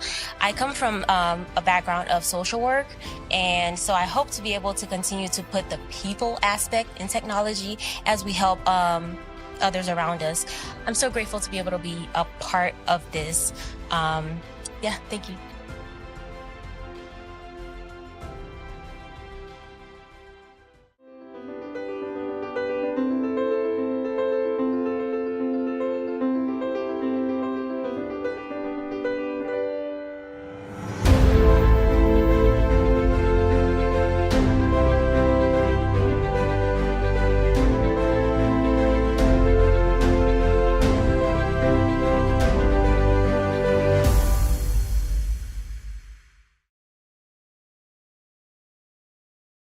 ContainerJournal.com is the leading online destination for centralized computing-related content. ContainerJournal.com covers all aspects of software containers, from container management, data management for containers, container security, networking for containers, to the entire container ecosystem, Kubernetes, microservices, serverless, and more. ContainerJournal.com has the largest selection of container-related news, featuring breaking news, blog posts, podcasts, and more. Visit www.containerjournal.com to learn more. This is Techstrong TV. Hello, everybody. This is Mike Rothman, General Manager of Techstrong Research, Chief Strategy Officer of Techstrong Group, and welcome to another interview for Techstrong TV.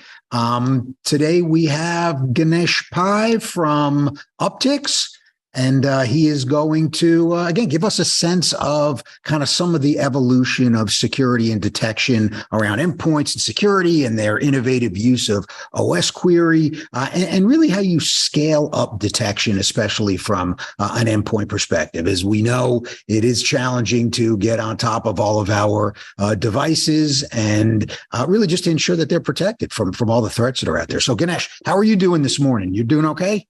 I'm doing fantastic. I appreciate the opportunity to be here, Mike, and thank you for inviting me. Yeah, you bet. So why don't you introduce yourself a little bit and a little bit about Uptycs and give us a sense of what the company's about and what problems you're solving.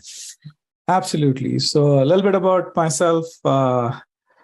Engineer by training, technologist by vocation, and an entrepreneur by choice. I've been very fortunate to be in the company of right people at the right time.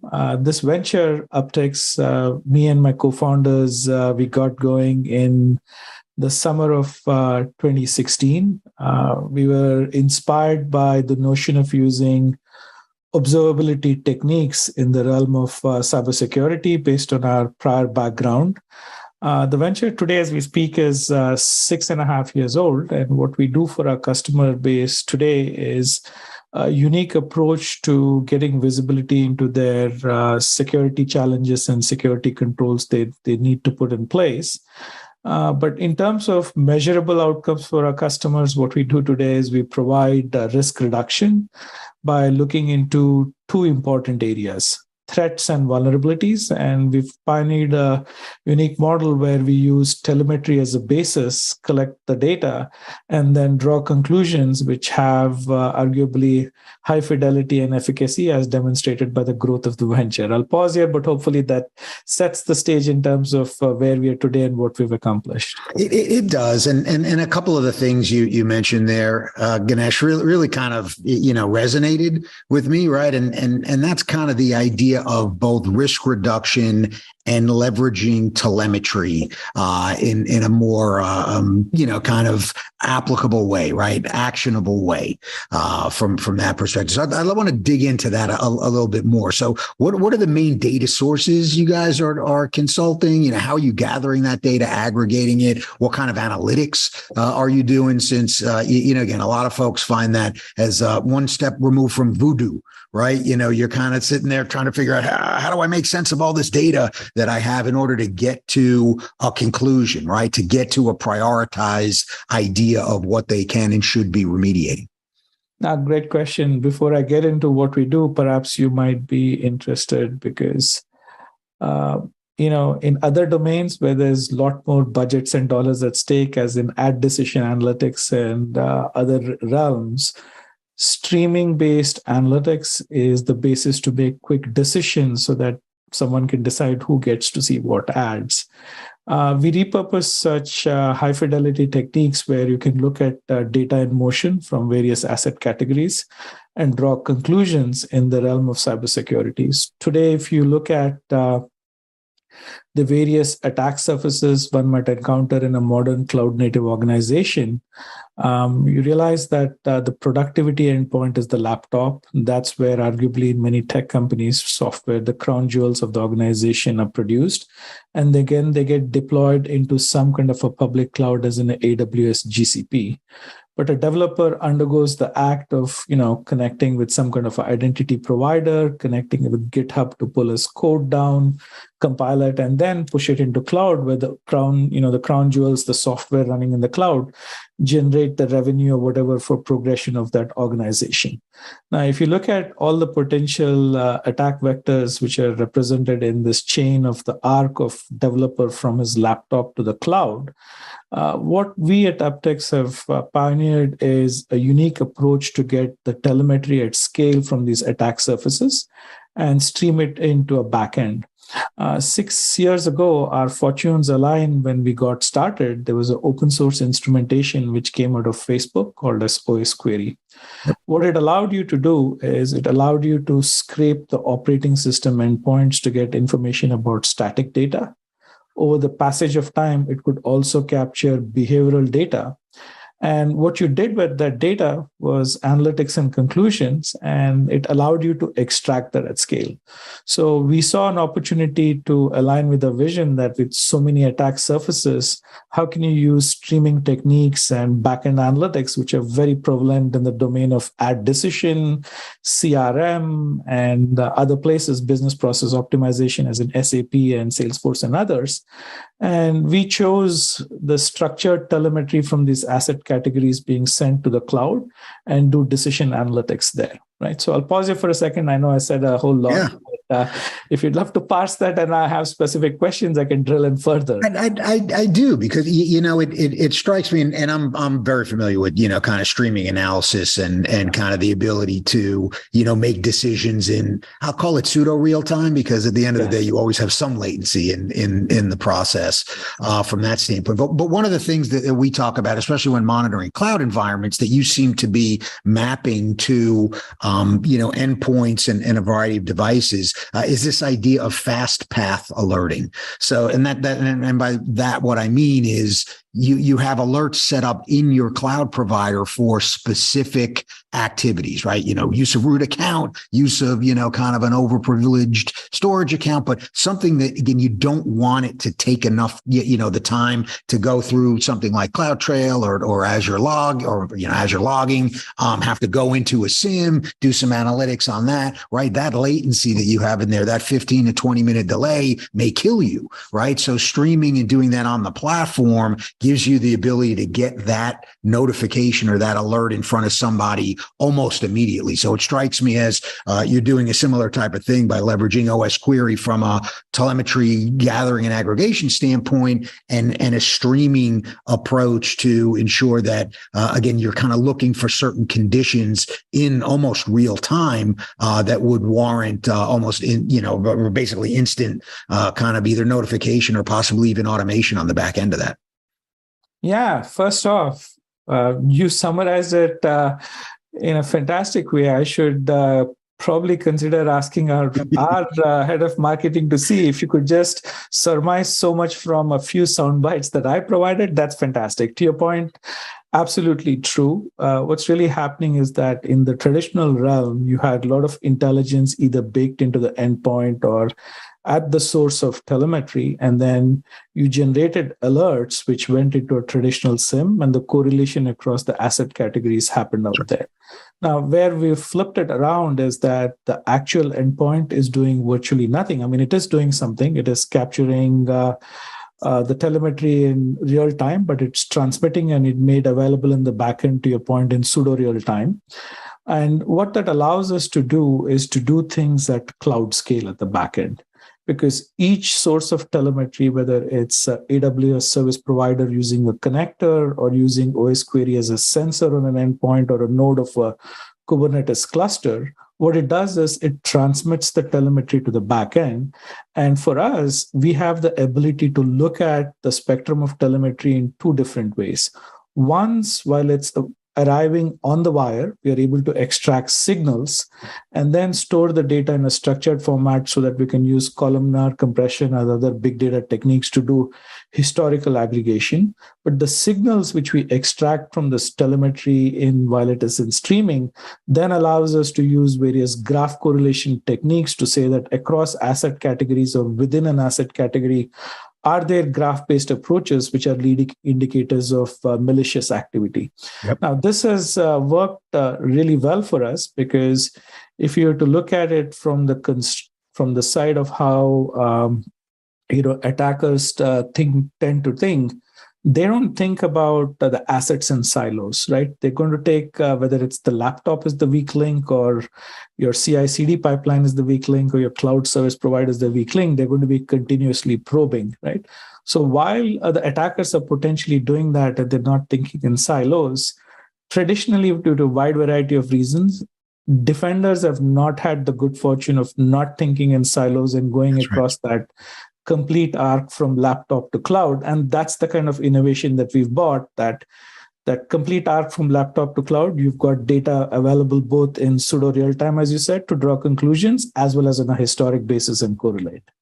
Yeah, no, that's interesting, because that does bring up a pretty interesting organizational challenge, right? Which is that every one of these teams has their own mechanisms to figure out, what's happening, how they track it, ultimately how they fix it, their own kind of operational and remediation types of motions. So how do you start breaking down, some of these barriers, right? You mentioned observability up front, and a corollary of trying to use some of the observability constructs within the context of cybersecurity. And that's interesting to me, right? Because this siloed thing really does impact, kind of the ability of folks to do that. And it's getting harder, right? Because cloud's happening and a lot of business folks are starting to develop their own IT-oriented or technology-driven stacks and applications. And on, cloud platforms, you have the ability to not necessarily deal with IT directly. So you have a lot of folks that are going around those. I call it business IT, right? Some folks call it shadow IT. I hate that term, because these folks are just trying to get their job done, and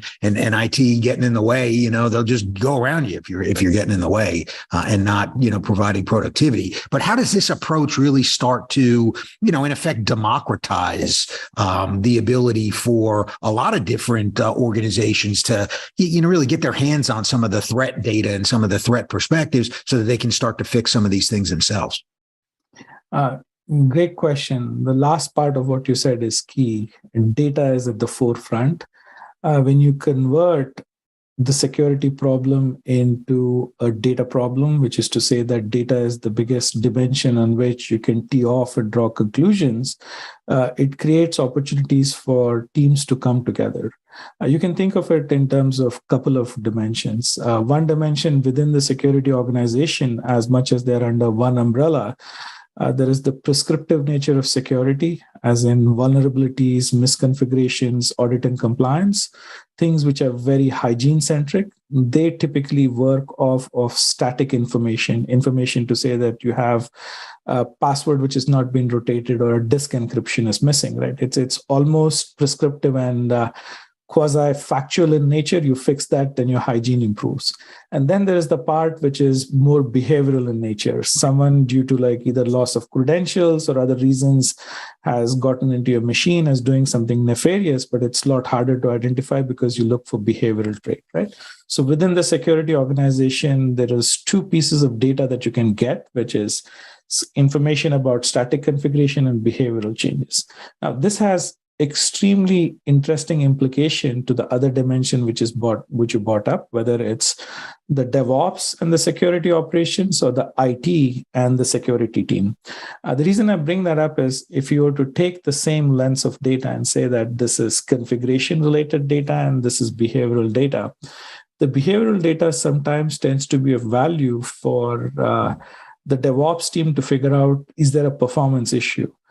Something acting malicious and doing crypto mining versus a piece of software doing something bad, it's a legit piece of software, it's misbehaving. The constructs for observability are very similar. You want to look at state changes and draw conclusions. Same is the case with IT as well as the compliance thing, if you look at it, right? The compliance people are trying to figure out things to say that, is this good practice? And that's where we start things bleeding into a common area, especially in the realm of what's called as zero trust networking. You want to make sure that the hygiene is good, which makes the IT guys happy and the security guys happy, right? So as you start looking at it in the two dimensions of prescriptive security and behavioral security and cross-organization, we're trying to find this approach of looking at it by moving one step up. And our team has come up with the whole notion of shift up security. That's what we want to think about it, like a way to like start looking at it from multiple dimensions, but potentially at one layer above, where traditionally security and IT and within security, compliance and threat detection have been somewhat siloed. That's interesting because, one of the pushbacks we get on shift left now is, and that's obviously, kind of moving security closer to the developer on that front, is that, we're kind of giving overworked developers, more to do and making them more responsible for all sorts of stuff. So now who do we shift up to, right? Who ends up having to, kind of hold that bag, once we're able to do that? Yeah, so that's a great question. Well, the thing that you don't want to do is get in the path of the developer.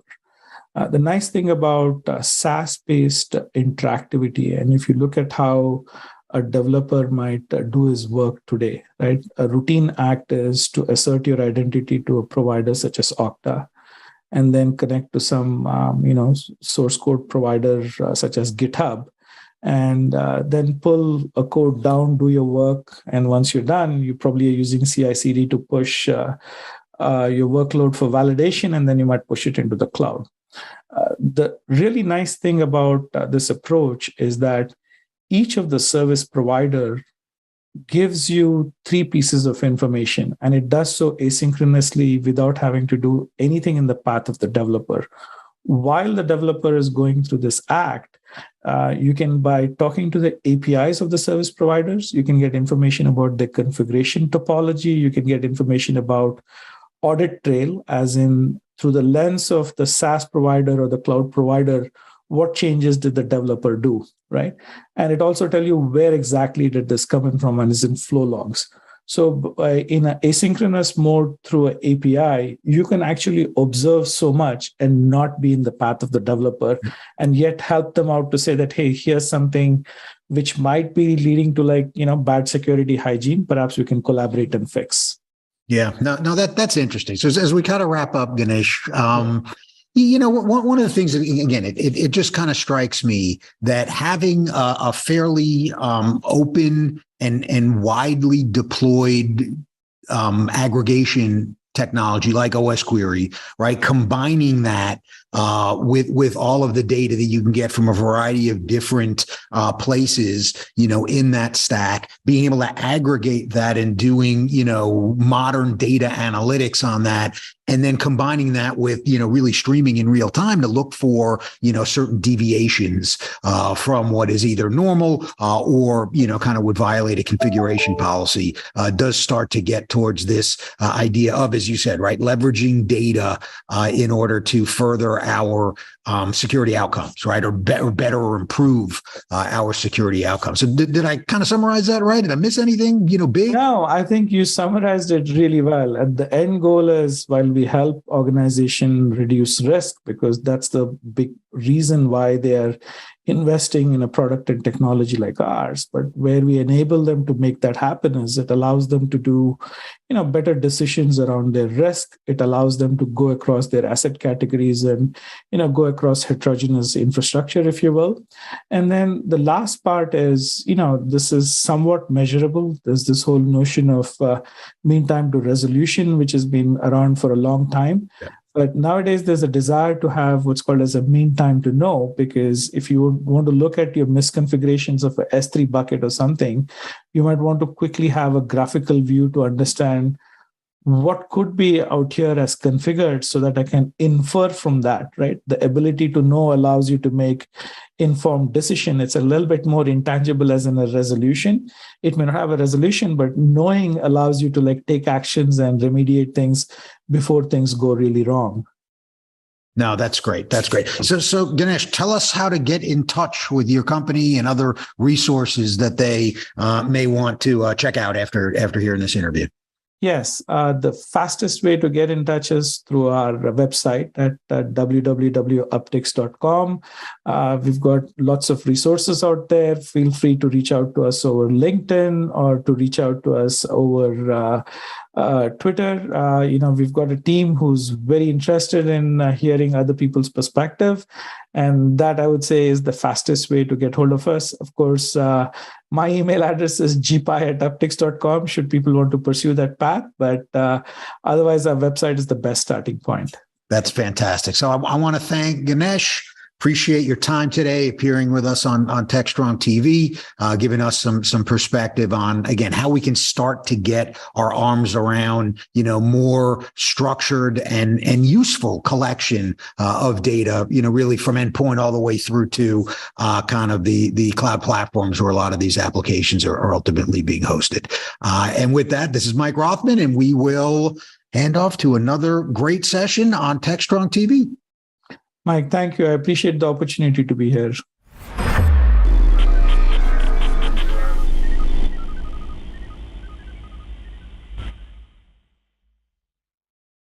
DevOps.com is the #1 online destination for DevOps education and community building. DevOps.com covers all aspects of DevOps, including DevOps best practices and tools, DevOps culture, DevSecOps, business impact, continuous testing, continuous delivery, and more. DevOps.com has the largest collection of original DevOps content, featuring breaking news, blog posts, podcasts, and more. Visit www.devops.com to learn more. DevOps.com, where the world meets DevOps. This is Techstrong TV. Hey guys, thanks for the throw. We're here with Craig Box, who's Vice President of Open Source and Community for Armo, and they're trying to build a true open source community for Kubernetes security, and there's a project that goes with that, and I'm going to let Craig describe what that is. Craig, welcome to the show. Thank you. It's great to be here. We have seen open source take over just about every other aspect of IT except security. And now we're starting to see some movement here in terms of open source projects as it relates to Kubernetes security. What is changing about the way we think about open source and security, and how should we be approaching that as a group and as a community? I feel that the progression to open source has clearly happened through all of the platform pieces that lay underneath. A few years back, it would be strange to say we're running Linux in any capacity, and now it's just assumed that everyone's going to be running most, if not all, of their infrastructure on top of Linux. The same is largely true of Kubernetes. the assumption now is that people are using these platforms. And so as we move further up the stack, the question is, well, what kind of disruption to some degree, but what kind of technology is going to be used? And the default assumption for all new technology is that it will be open source. People who are coming in from these platforms, who are using Linux and who are using Kubernetes, are more inclined to look at open source tooling. Another change that's happened because of those two platforms in particular is the drive for technologies that can be administered and run by development teams, as well as perhaps DevOps teams. And so there is also an assumption from those people that they're going to be able to come in and play with tools that they have visibility into. They may or may not want to hack on the tools themselves, but they want to know that they can, and they want to know that they have visibility into that. So I feel that security tooling from the beginning has been driven from the top down. It's very much a CISO, CSO kind of conversation. And it's been something that is thrust upon development teams. It hasn't really provided them any kind of benefit. They've assumed that their software was okay, and they had to run an antivirus platform, or they had to run some kind of security software. So Armo's looking at building this out as being a net win to the developers. Like, what can we do here to add quality of life benefits to those development teams to build a platform that is targeted to the developer, to the DevOps person, rather than a security team. So it's trusted by the security professionals, but it's built and designed for the development teams. Many of us feel like we missed the opportunity once again, where we had a new platform and we didn't focus on security up front, and it was an afterthought. So what exactly are you guys doing to close that gap, and what is this project going to do? Yeah, the three different parts of the life cycle that Kubescape is going to take action on. You have your manifest files. You have the things that you're deploying into your software, your YAML, your Helm files, and so on. You have the API server. You have the things that you're actually running in the application. And then you have the operating system, the worker nodes, the things that run underneath. And there have been some great software packages that have targeted one of those pieces in the past, but Kubescape really is the first open source platform that's aiming at all three of those, that's looking at an end-to-end system where people are able to look at the security holistically across the estate and be able to verify not just at the time of their system being deployed, but then afterwards. So if someone's deployed something, especially something they've downloaded off the internet that's relatively untrusted, they're able to verify that there's no CVEs or anything at that particular time. They're able to validate their cluster against best practices from people like the NSA, who are now publishing guidance on how you should harden the Kubernetes cluster. And then you're also able to go later on and say, well, if that guidance updates, if there's more information that comes out about what someone should be looking at, then there's something continually watching the cluster and that's able to alert administrators and say, all right, well, this has changed. There's been a vulnerability come up in this thing, and this is something you might now need to pay attention to.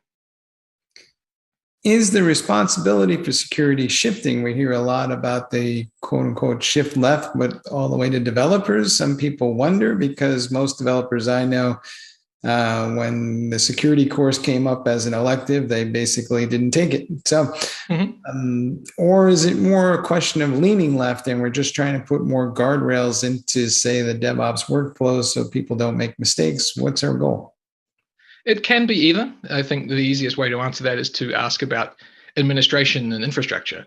That can shift left or lean left depending on your company and what it is that they're looking to do. You can have a small company where a single person or a set of people act as all of those roles. By the time you get to a much larger company, there are normally different teams that deal with those particular functions.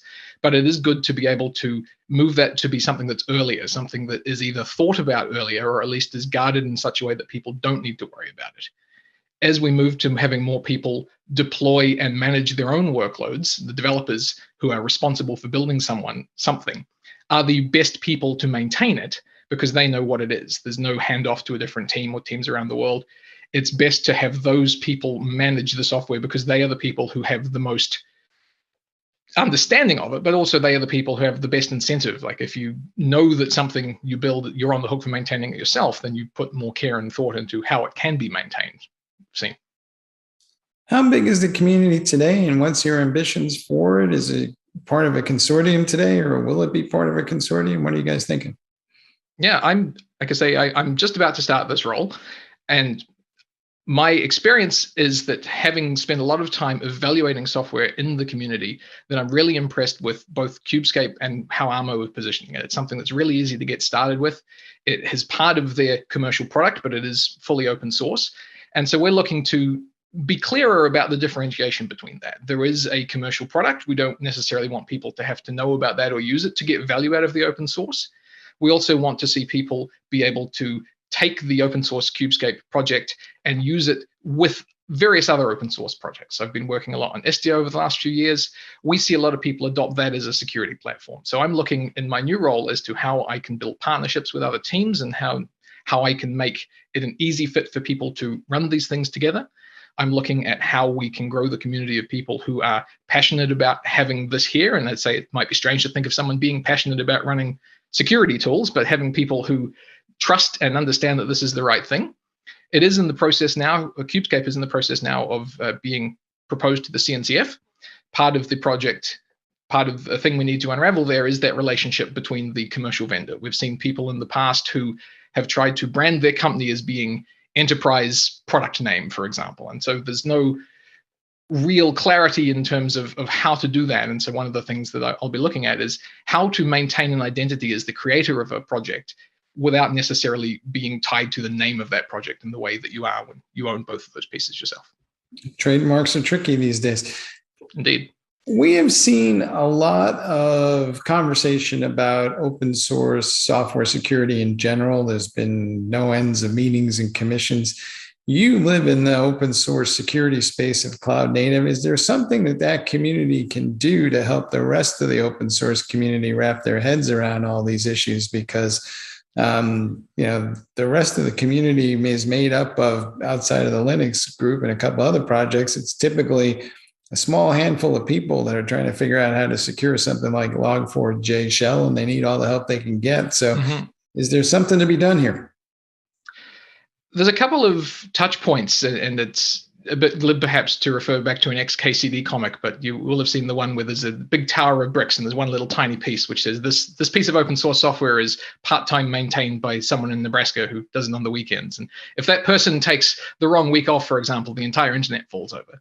So it's interesting to present this not necessarily as a technical problem, but it's a personnel problem, and it's a people problem. This has been acknowledged by the work that's been done by the US government, and it also came up in the results of the recent DORA survey that was published, is that it's really a teams and trust issue. Is the more that your team is able to have psychological safety, that actually correlates higher with secure outcomes than necessarily technological outcomes. And when it comes to open source software and how we keep software safe in general, in large part, there is a funding question. There are people who built a thing and said, all right, this is something that I like and I'm just going to put out there. They're not necessarily interested in working on that long term. They're not building a business around it. And some of those components, like Log4j, as you mentioned before, some of them can become key parts of serious infrastructure. And then there is a community requirement to have those maintained. It may not flow all the way back to the original person who created that. It may be that companies need to look at spinning up teams for things that they work at. And it may also be that that's not sustainable. I don't necessarily feel that having the large companies who work on these or who use these projects, who don't work on the pieces themselves, but people who consume Log4j, they shouldn't all be expected to commit an engineer to managing and looking after this. But with commercial software, you do have some sort of vendor that you're able to go to. And so I'd be interested in seeing what various organizations and government bodies do to find a way to replicate that for open source software, to have some vendor body or consortium or something which employs maintainers and is able to offer some sorts of guarantee. And you can never have any true guarantee, but you could say, all right, well, we have people who are looking at this in the event that a vulnerability is discovered. There's a place for it to be disclosed to. There are people who can work on that, who can get patches out in a commercial sense across the industry, not just single vendors doing it for their own commercial Linux distributions, but who can look at this stuff and maintain it more for the benefit of everybody. And you're building a community. And I think one of the issues that comes up frequently is it's great to have contributors, but there's a lot more that's needed, right? You need folks to help with documentation. Heck, if guys wanted to fund some stuff, they don't necessarily need to have their own developers. They could just, make a donation somewhere. So do you think people understand what it is the scope of an open source project requires to be sustainable? And, do we need to do a little more on the education there? There's always more education that can be done. I think various vendors and people in the space have different opinions on this. A lot of the work that I've done in Istio over the last few years is exactly the things that you've said. There is a great team of engineers who are working on building them out. That's not a thing that I'm doing hands-on keyboard as often as I used to. What I'm doing a lot more now is looking at how we can look at documentation, how we can look at presenting the project, how we can look at relationships with groups like the CNCF. I just led the process of getting SDO transferred into the CNCF. So there is a huge set of work to be done to manage an open source project outside of the effort of just writing the code. And it's always good to get people involved in that. And there are a lot of people who are interested in the life cycle of a project or an open source program outside of writing the code that can be tapped on there, who are willing to get involved. Kubernetes has done a great job at building a contributor community around that. For people who are looking to get involved in some kind of non-code fashion, I'll look to what learnings I can take from that and also my own experience as to how we build a community around Kubescape. But there is always room for people who like to say that they're contributing to open source software to look at putting people other than full-time engineers work on the project. All right, folks. Well, a wise man once said, if we don't all hang together, we will surely hang separately. So, Craig, best of luck in your project, and thanks for being on the show. Thank you very much. And back to you guys in the studio.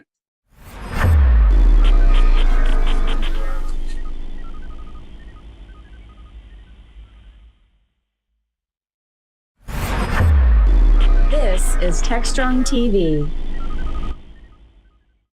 Hey guys, thanks for the throw. We're here with Scott Trevino. We're talking about connected hospitals and cybersecurity issues. Scott is a senior vice president for cybersecurity at TriMedics. It's an area that they specialize in, so I'm sure we're all about to learn something we probably didn't know or suspect. Scott, welcome to the show. Thank you very much. Glad to be here. So, the more things are connected, the more challenging security becomes. It's always been kind of one of the paradoxes of our happy little IT industry. Integration is often the enemy of security, and hospitals are rich targets. So if we have all these connected hospitals, what are the challenges with securing that, and what do folks need to be thinking about? Great question. And as I love what you said. As things become more connected, the number of connection points increases, and it's a complexity increase that's not just linear, but exponential. It's almost a factorial. And when you look at medical device connectivity, that's sort of the dual-edged sword. We've got great innovation on the devices side, more connectivity, which is estimated to get to almost 70% in the next couple of years, medical device connectivity. But on the other end, you've got increased risk when it comes to cybersecurity and managing that for healthcare.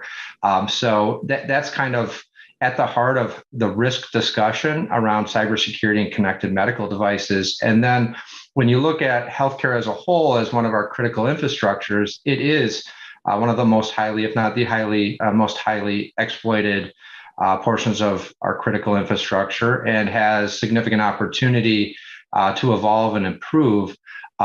When you look at it, for 11 years straight, healthcare has the highest cost of a breach at between $9 and $10 million a year, with no slowdown in sight.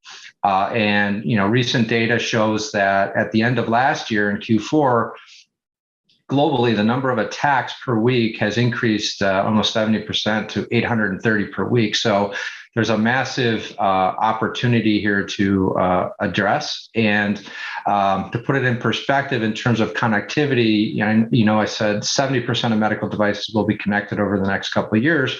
That's estimated, through 2028 at a 22% CAGR. So to put it in dollar perspective, we're looking at going from a market of connected devices of around $30 billion to over $120 billion in the next couple of years. So there's a big opportunity from my perspective.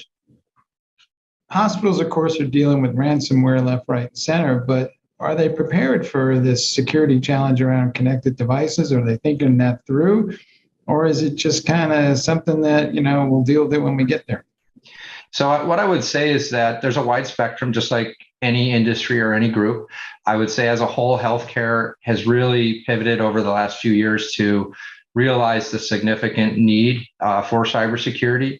And I would say, yes, that the majority of healthcare providers and systems are looking at cybersecurity.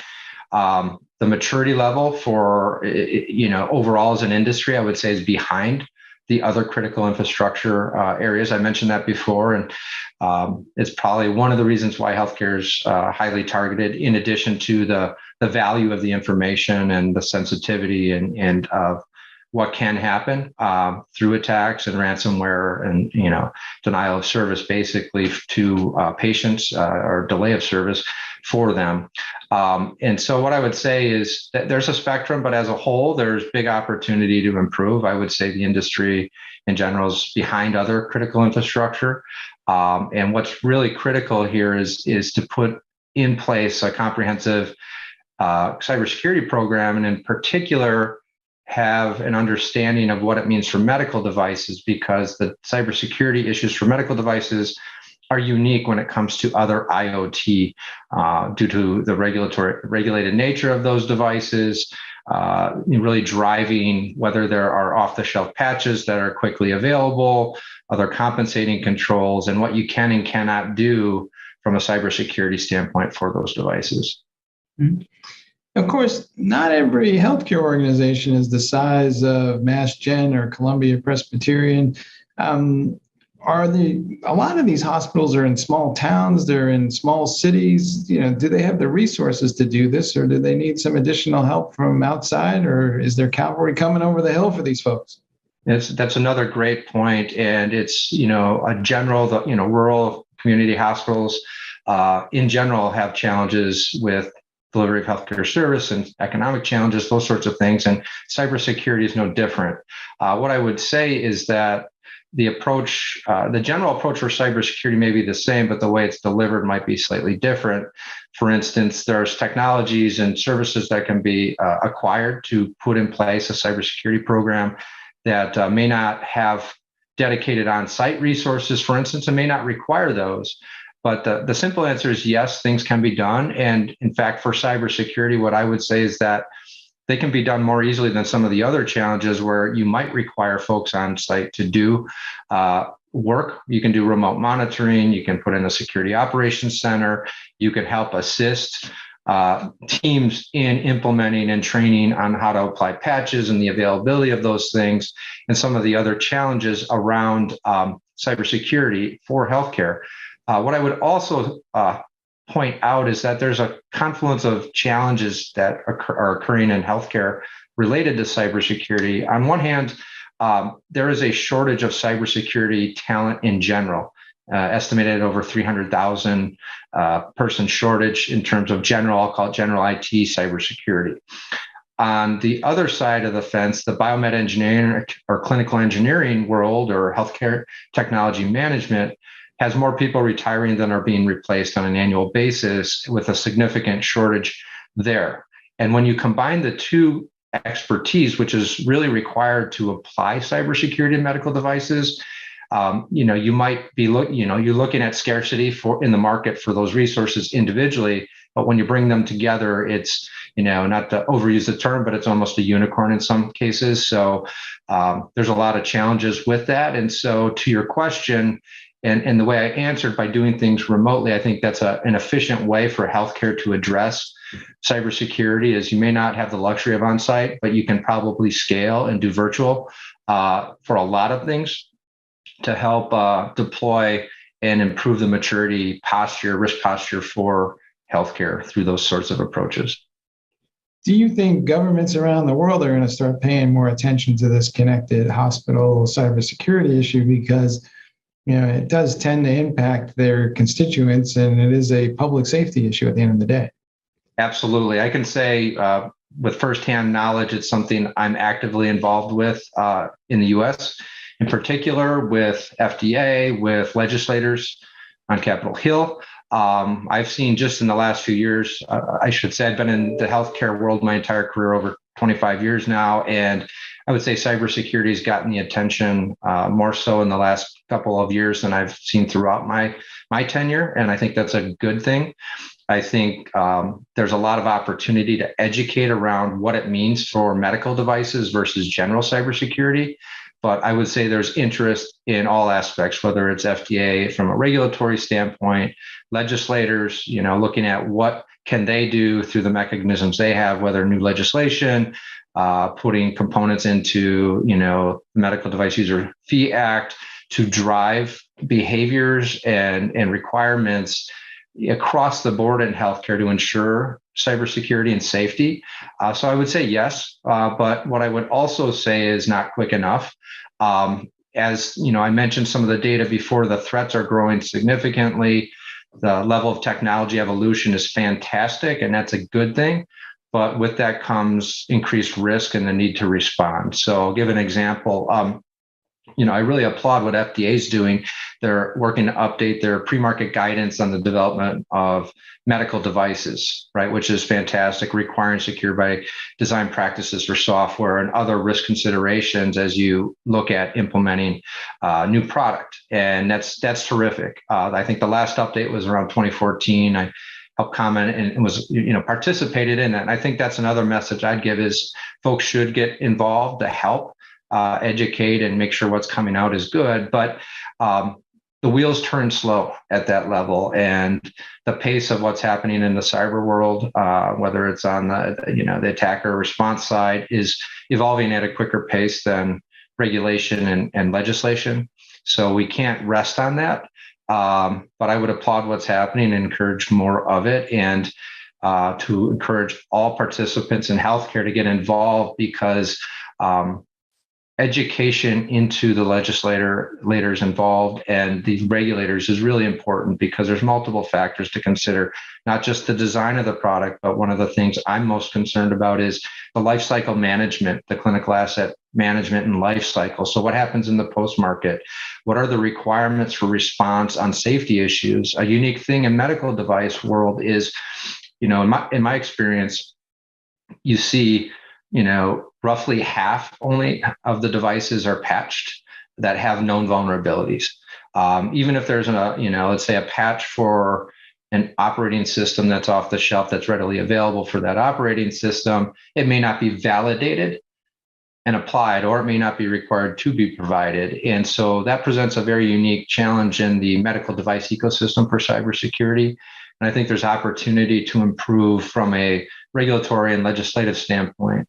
I mentioned earlier the delay of treatment, and you mentioned safety for patients, which is where we start from and kind of work from to look at how to assess risk posture and go after our highest risks. Delay in treatment, I think, is a very significant risk, and I think that's the awareness of that is increasing.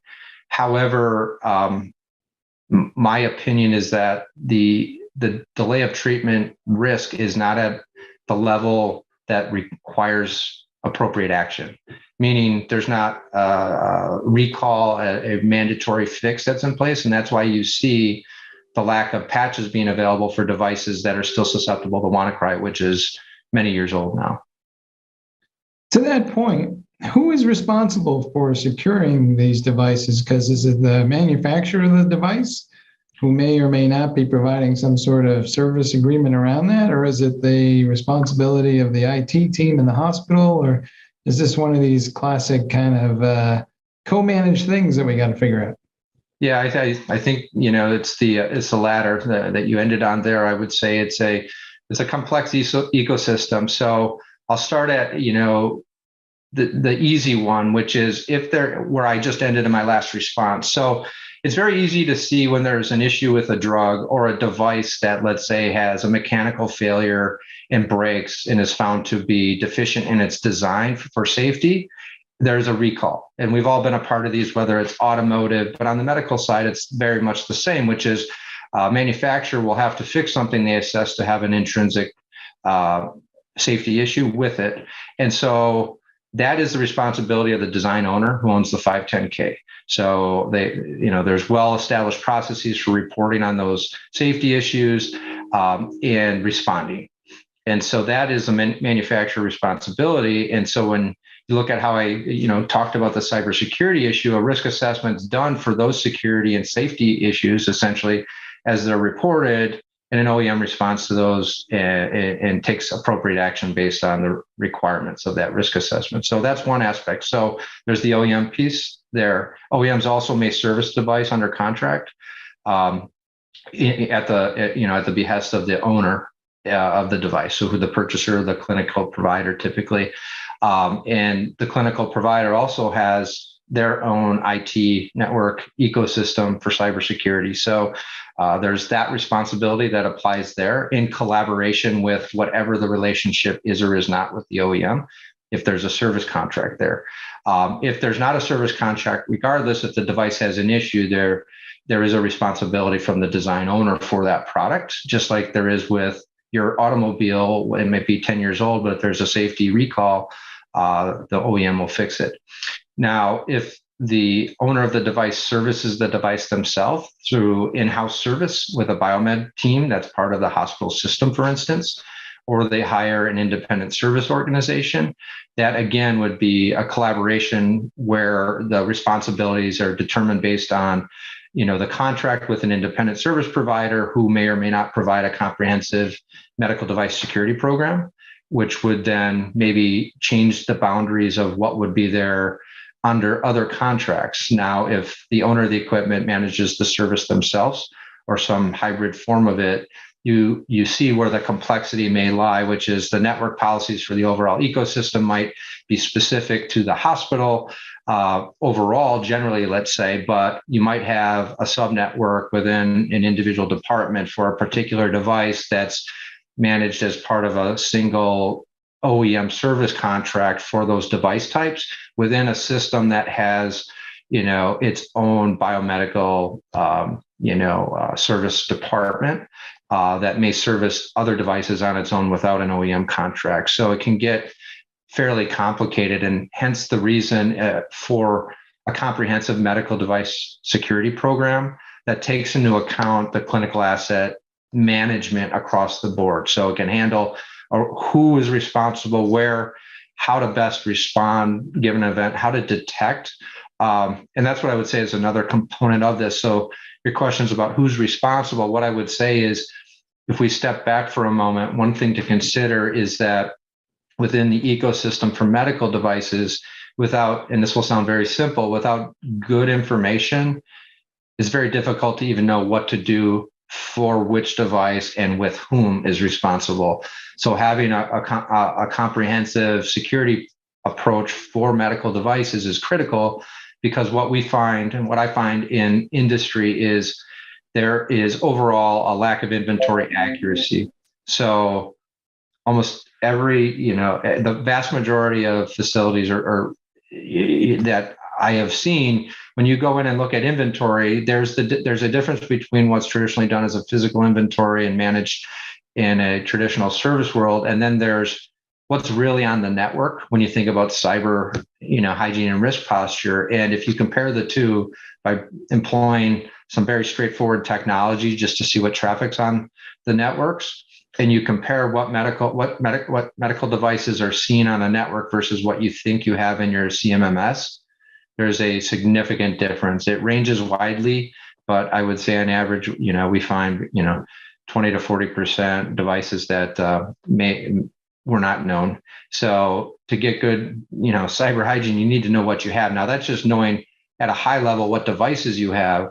What's further required is understanding specific details and attributes related to those devices. So in order to know what is susceptible or vulnerable to a cybersecurity known vulnerability, for instance, you need to understand, the operating system, its revision number specifically, the specific details of the make and model of a medical device, because they can vary widely, what options are on the device, MAC address, those sorts of things. And traditionally in healthcare, so many of those attributes have not been collected because, working years back, the number of connected medical devices, the amount of cyber threats was much lower. So that's the foundation. You need good inventory. And then from that, you can really understand, okay, let's get that good. Then what is it that we need to do from a risk perspective? And that's how you can assess what's truly vulnerable.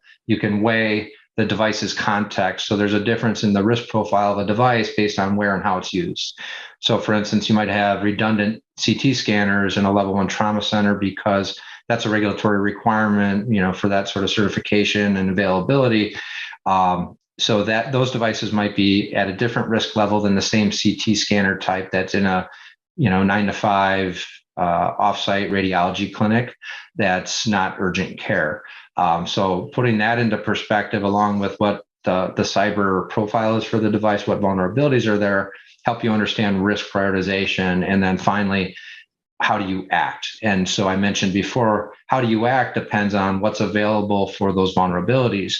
And as I mentioned, in some cases, only about half, maybe a little bit more, there's known patches that can be applied that are provided by the OEM. And what I want to really emphasize here, the uniqueness of medical device cybersecurity patching, for instance, or any change requires the OEM to assess the change and validate that change doesn't change the form, fit, or function or safety performance of the device.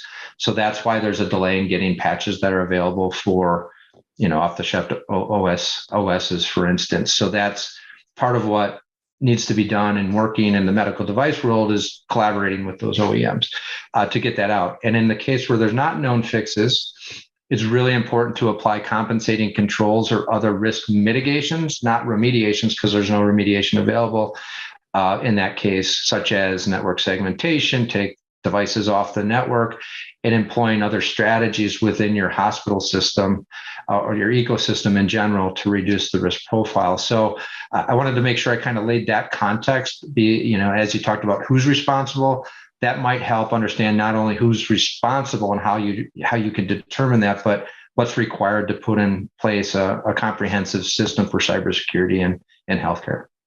Is it your sense that these are issues present now and things that we're addressing, or is this more like a time bomb that we know is going to go off, but it's just a question of when?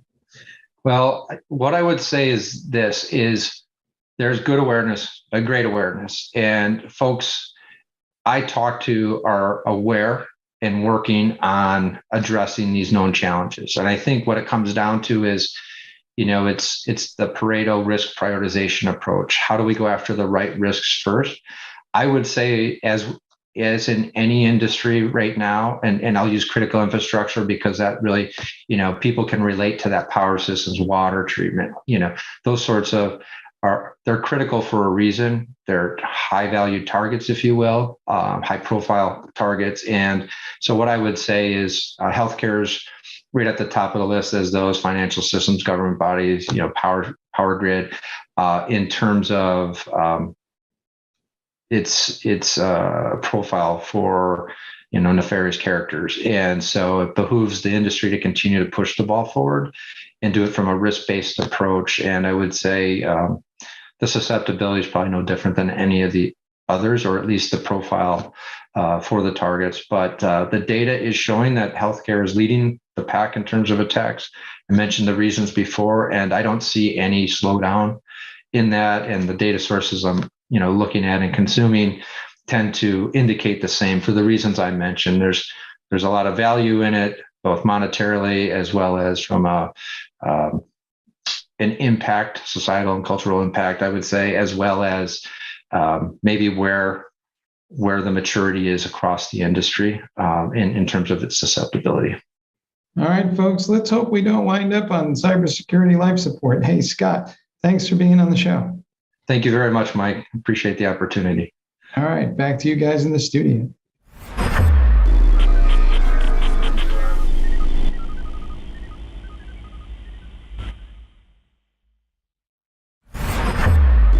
This is Techstrong TV. Hey guys, thanks for the throw. We're here with Sean Isom, who's an engineering manager for Adobe, and we're talking about WASM and what the use cases are going to be for what appears to be a whole new format or / artifact for building the next generation of cloud native applications. Sean, welcome to the show. Thanks. So excited for you to have me. You guys are clearly pioneering this work, so you're one of the first companies to actually start building these applications. But I think everybody's kind of wondering, well, what kind of applications lend themselves to WASM in the first place? Because it's not like we have a shortage of artifacts. So what kinds of things should we look forward to? That's a great question, right? And I think it requires a bit of a history lesson. If we look back at how Adobe and a lot of companies first started using WASM, it's solely on the browser side. So the use case was let's find, and starting with things like Google's native client, and then ASM.js and kind of moving towards that journey to WASM, it was all about, can we bring this desktop-like experience to a web browser, right? Can we build these rich, full-featured applications in a web browser? And so, I think that's kind of culminated recently. I think it was late 2021, Adobe announced the beta of Photoshop on the web. And so, but that was kind of 10 years in the making with little things like we worked on a product called Spark and Lightroom and all these other things that were on that journey to the web to where the technology is finally at a point that it's like, yes, we can definitively say we can make these rich web applications in WebAssembly. So now looking at me and my role, I represent kind of the back end side of the business, right? All of our back end cloud services that power these kinds of applications. Right now, Adobe is very heavily invested in Kubernetes, like most SaaS companies, as their orchestration platform of choice. But having seen some of the, let's say, speed, performance benefits, the low cost security by default model that comes with WASM, we start to look at, is there a better or alternative runtime for server-side applications where we can get some of these same benefits we had on the client side as well? So that's kind of where our thinking has been heading along this journey. Are these applications going to be very enterprise heavy in the sense that they use databases, or are they going to be more like lightweight applets or stuff that we initially used that kind of felt more like serverless frameworks and stuff that will be just a little simpler to create than maybe what we're using with serverless today? Because one of the issues with serverless is the amount of time it takes to spin up a container kind of results in some, shall we say, some latency issues. Yeah, that's a great point. And I think that's one of the reasons, like if you look at Adobe service landscape, I mean, we do some serverless technologies, but we're still very heavily, very strong majority invested in Docker on the server side, right? Like, or containers, if you will, on the server side within Kubernetes. And a lot of the issues with serverless are kind of twofold. One is the application architecture shift of like, I'm used to building a somewhat more stateful, maybe microservice, right? But it's something that it's like a container wrapped around a Java process. It's multi-threaded. It's a little bit more heavyweight, right? And so to move from that model to like more of a function as a service kind of model where you've got to plug it together, you've got to plug your connection points with things like queues, distributed message queues for messaging, that it's a shift in application development. So that's one thing. And to your second point, absolutely, when you need something to run a serverless function, you have the cold start problem, right? Where you have to run backing Docker containers, you have to have backing infrastructure. And I mean, like, if you look at cloud vendors, they've got solutions to this, but they're fairly bespoke, right? There are ways to, like, for example, keep AWS Lambdas, kind of pre-wormed or kind of alive, or even when we run some OpenWhisk stuff internally, we have some internal tools for that as well. But WASM really helps solve that problem, right? When you are going on more of the serverless route, because it's such an instantaneous startup time, right? Scheduling can be a challenge, especially within the context of Kubernetes. But what you're looking at with, some of more of these PaaS options and, things like Cosmonic, well, just with WASM Cloud, the open source offering, which is what we've experimented with, largely the scheduling experience is solved, and it's very easy and fast to spin up these kinds of actors to service requests. Now, we've been talking about the desire, at least, to write once and run anywhere for 30 years or so now, maybe more, depending on how you want to count. So as my kids often say, we're in the back of the car, are we there yet? We are on the right road, but are we there yet? No. I mean, I think WASM outside of the browser is an extremely promising technology, but it is still early stage, right? And you see this, with standardization efforts like WASI, they're like hugely good faith efforts to get the standards right from the beginning, right? But also, we're not necessarily to the point where WASI has all of those features we need to just be like, oh, we're going to suddenly shift from this paradigm to this paradigm of application development, right? So, personally, having worked with WASM a little bit on the client side, seen the power of it, working on out of browser use cases now, like I see the raw power in it, but I also acknowledge that there's a lot of innovation left to happen to make it this kind of comprehensive end-to-end solution for application development that can really serve that use case of write once, run anywhere. And you guys are also working with Cosmonic, which has led some of the development work on the backend platform. They have a PaaS now on top of their Wasm Cloud, which is kind of a standard runtime that's open source. But how did you get involved with Cosmonic, and what's the value add? Long story, I'll make it short. Basically, Taylor Thomas, who now works at Cosmonic, he was an engineer at Microsoft, working with Matt Butcher, the creator of Helm. They're part of like the DACE Labs group that came into Microsoft and, kind of was working on some of their Azure open source offerings. They wrote a tool called Crustlet, which was a Kubernetes kubelet to run Rust code. And kind of the real goal of it was to be able to run WASMs inside Kubernetes. So we started collaborating with them over a year ago, maybe even like a year and a half now, to say, basically just as a POC, we saw the blog post, like, can we run WASMs in Kubernetes? Fast forward and Matt went off and founded Fermion. Taylor's at Cosmonic. I think he's working on customer engineering there.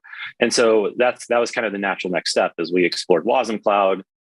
We explored, I think one of my colleagues, Colin Murphy, who works on this stuff as well, ported an application from Document Cloud that just does background removal of signatures, right? So someone signs a PDF, for example, and makes that background behind the signature transparent. He stripped it out of a Java container, ported it to Rust, and then basically built it to WebAssembly and did an internal demo. I think we've shared a little bit publicly as well, where it was like, I've got the same code running in my browser, running on Wasm Cloud, and running in Kubernetes as it is today. And here's kind of the strengths and weaknesses of each approach. So that was kind of this aha moment where we said, well, we've taken this one function of an application off. Now can we run Wasm Cloud inside our Kubernetes clusters, right? So we're still reusing some of the infrastructure, just bootstrapped within a namespace. Can we actually take a full microservice and, right now it involves porting it to Rust. Long term, I don't think that's going to be the case, but take a full microservice and basically like translate it into something that's going to run well in Wasm Cloud. And that's kind of like where we're at with our experiments right now. I think we've done the work. We have a service working in Wasm Cloud. There are, inside our Kubernetes cluster, there are some feature gaps with WASI that's kind of necessary to really get it to that full end-to-end experience. But we're close on some of those, and I think that's going to expand it to a lot more services going forward. One of the issues that comes up with folks is that, and maybe they don't appreciate as much, is it appears that WASM is fundamentally more secure than some of the previous artifacts that are out there, in the sense that today we kind of build software, it's loosely coupled, and that enables malware to move across. So are there going to be some interesting implications for security of our software supply chains as we go forward, as we start to build stuff in WASM? I think so. And what attracts me to Wasm security is it is a secure by default model, right? When you look at, like, for example, what Adobe does in Kubernetes right now, we run fully multi-tenant code within Kubernetes, which means we have to do namespace level isolation. We use Cilium to block communication outwards and inwards, across what we call untrusted workloads within a cluster, right? So obviously it's still early days for like an apples to apples, full comprehensive security analysis between the two models. But just the model of saying I can run code, I can AOT code to essentially native code within Wasm, but also it's secure by default because it doesn't have access to any system resources without that kind of like overhead of forcing security. With it just being able to run safely by the virtue of it not having access to system resources. I do think that this is going to have a lot of implications, because with secure by default, you kind of also get performance by default as well. So you don't really have to worry as much about the, like, how am I going to retrofit this and prevent security issues? And even like, now I'm ranting a little bit, but one of the visions from Cosmonic and Wasm Cloud is like the actor and provider model, right? And that is where you can separate your business logic, which is the actor, from the raw provider, which is some system capability. Let's say, like, I need to store something to S3, right? I need to write to a database, for example. And through that separation, you're also decoupling your business logic from the underlying library. So right now, if this were a Docker container, you would have to, rebuild your code base using this new library version and wrap it in a new container, deploy it out to production, all that. When you look at some of these WebAssembly frameworks, because they're just building blocks, in theory, you can pull out, like if there's a CVE in some, library you're using for a database, for example, unplug it, plug it in, the actor, your code never recompiles. It's the same. It's just binary compatible with that module. So anyways, to summarize, like it, again, early days, common theme, but the secure by default model and the decoupling of the components gives us a lot more flexibility within the WASM use case. What do you think the implications are for DevOps teams going forward? Because there is this kind of new artifact that, for all intents and purposes, it's a new animal in the zoo, but will this make their lives easier ultimately or harder, or what do you think? I think it's going to follow a lot of the typical technology adoption curve, right? Right now, with it being early stage, you've got kind of the, what is Liam called them? The well-intentioned seditionists within, existing DevOps orgs and companies that are pushing for these kinds of technologies who, really kind of have to become almost domain experts in the area, right? To understand how to build, interact with these modules and integrate them into their infrastructure. I think over time, there's really a case for a better together story, right? Where it's not like WASM is the only runtime for everything, just like containers shouldn't be the only runtime for everything.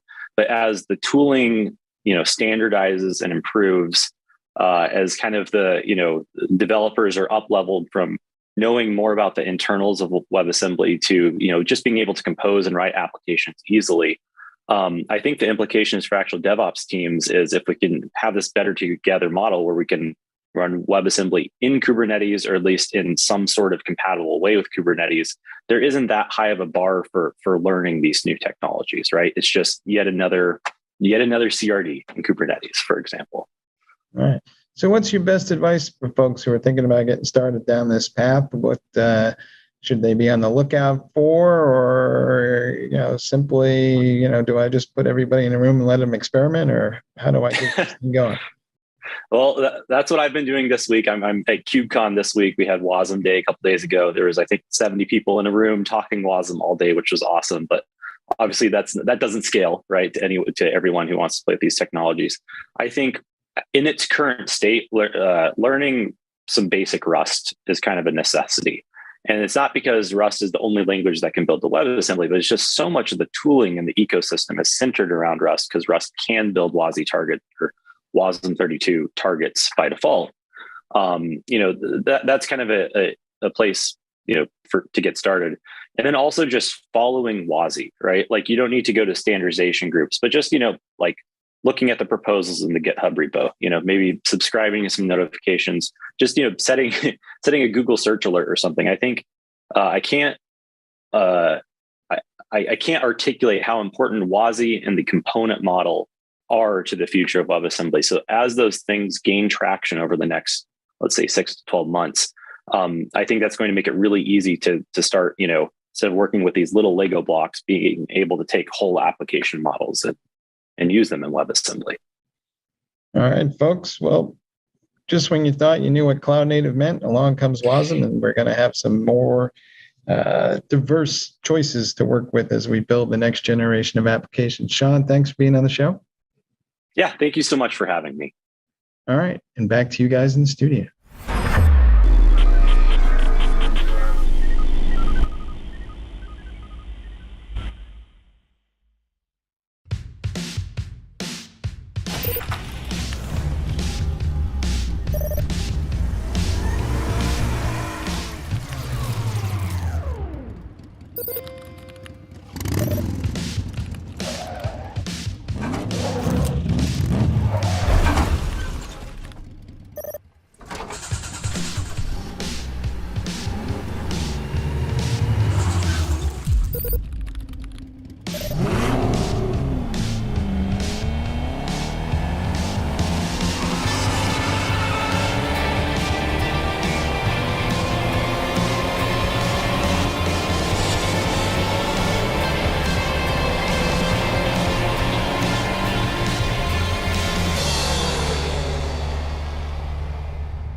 Hi again, everyone. I hope you all enjoyed today's episode of Techstrong TV.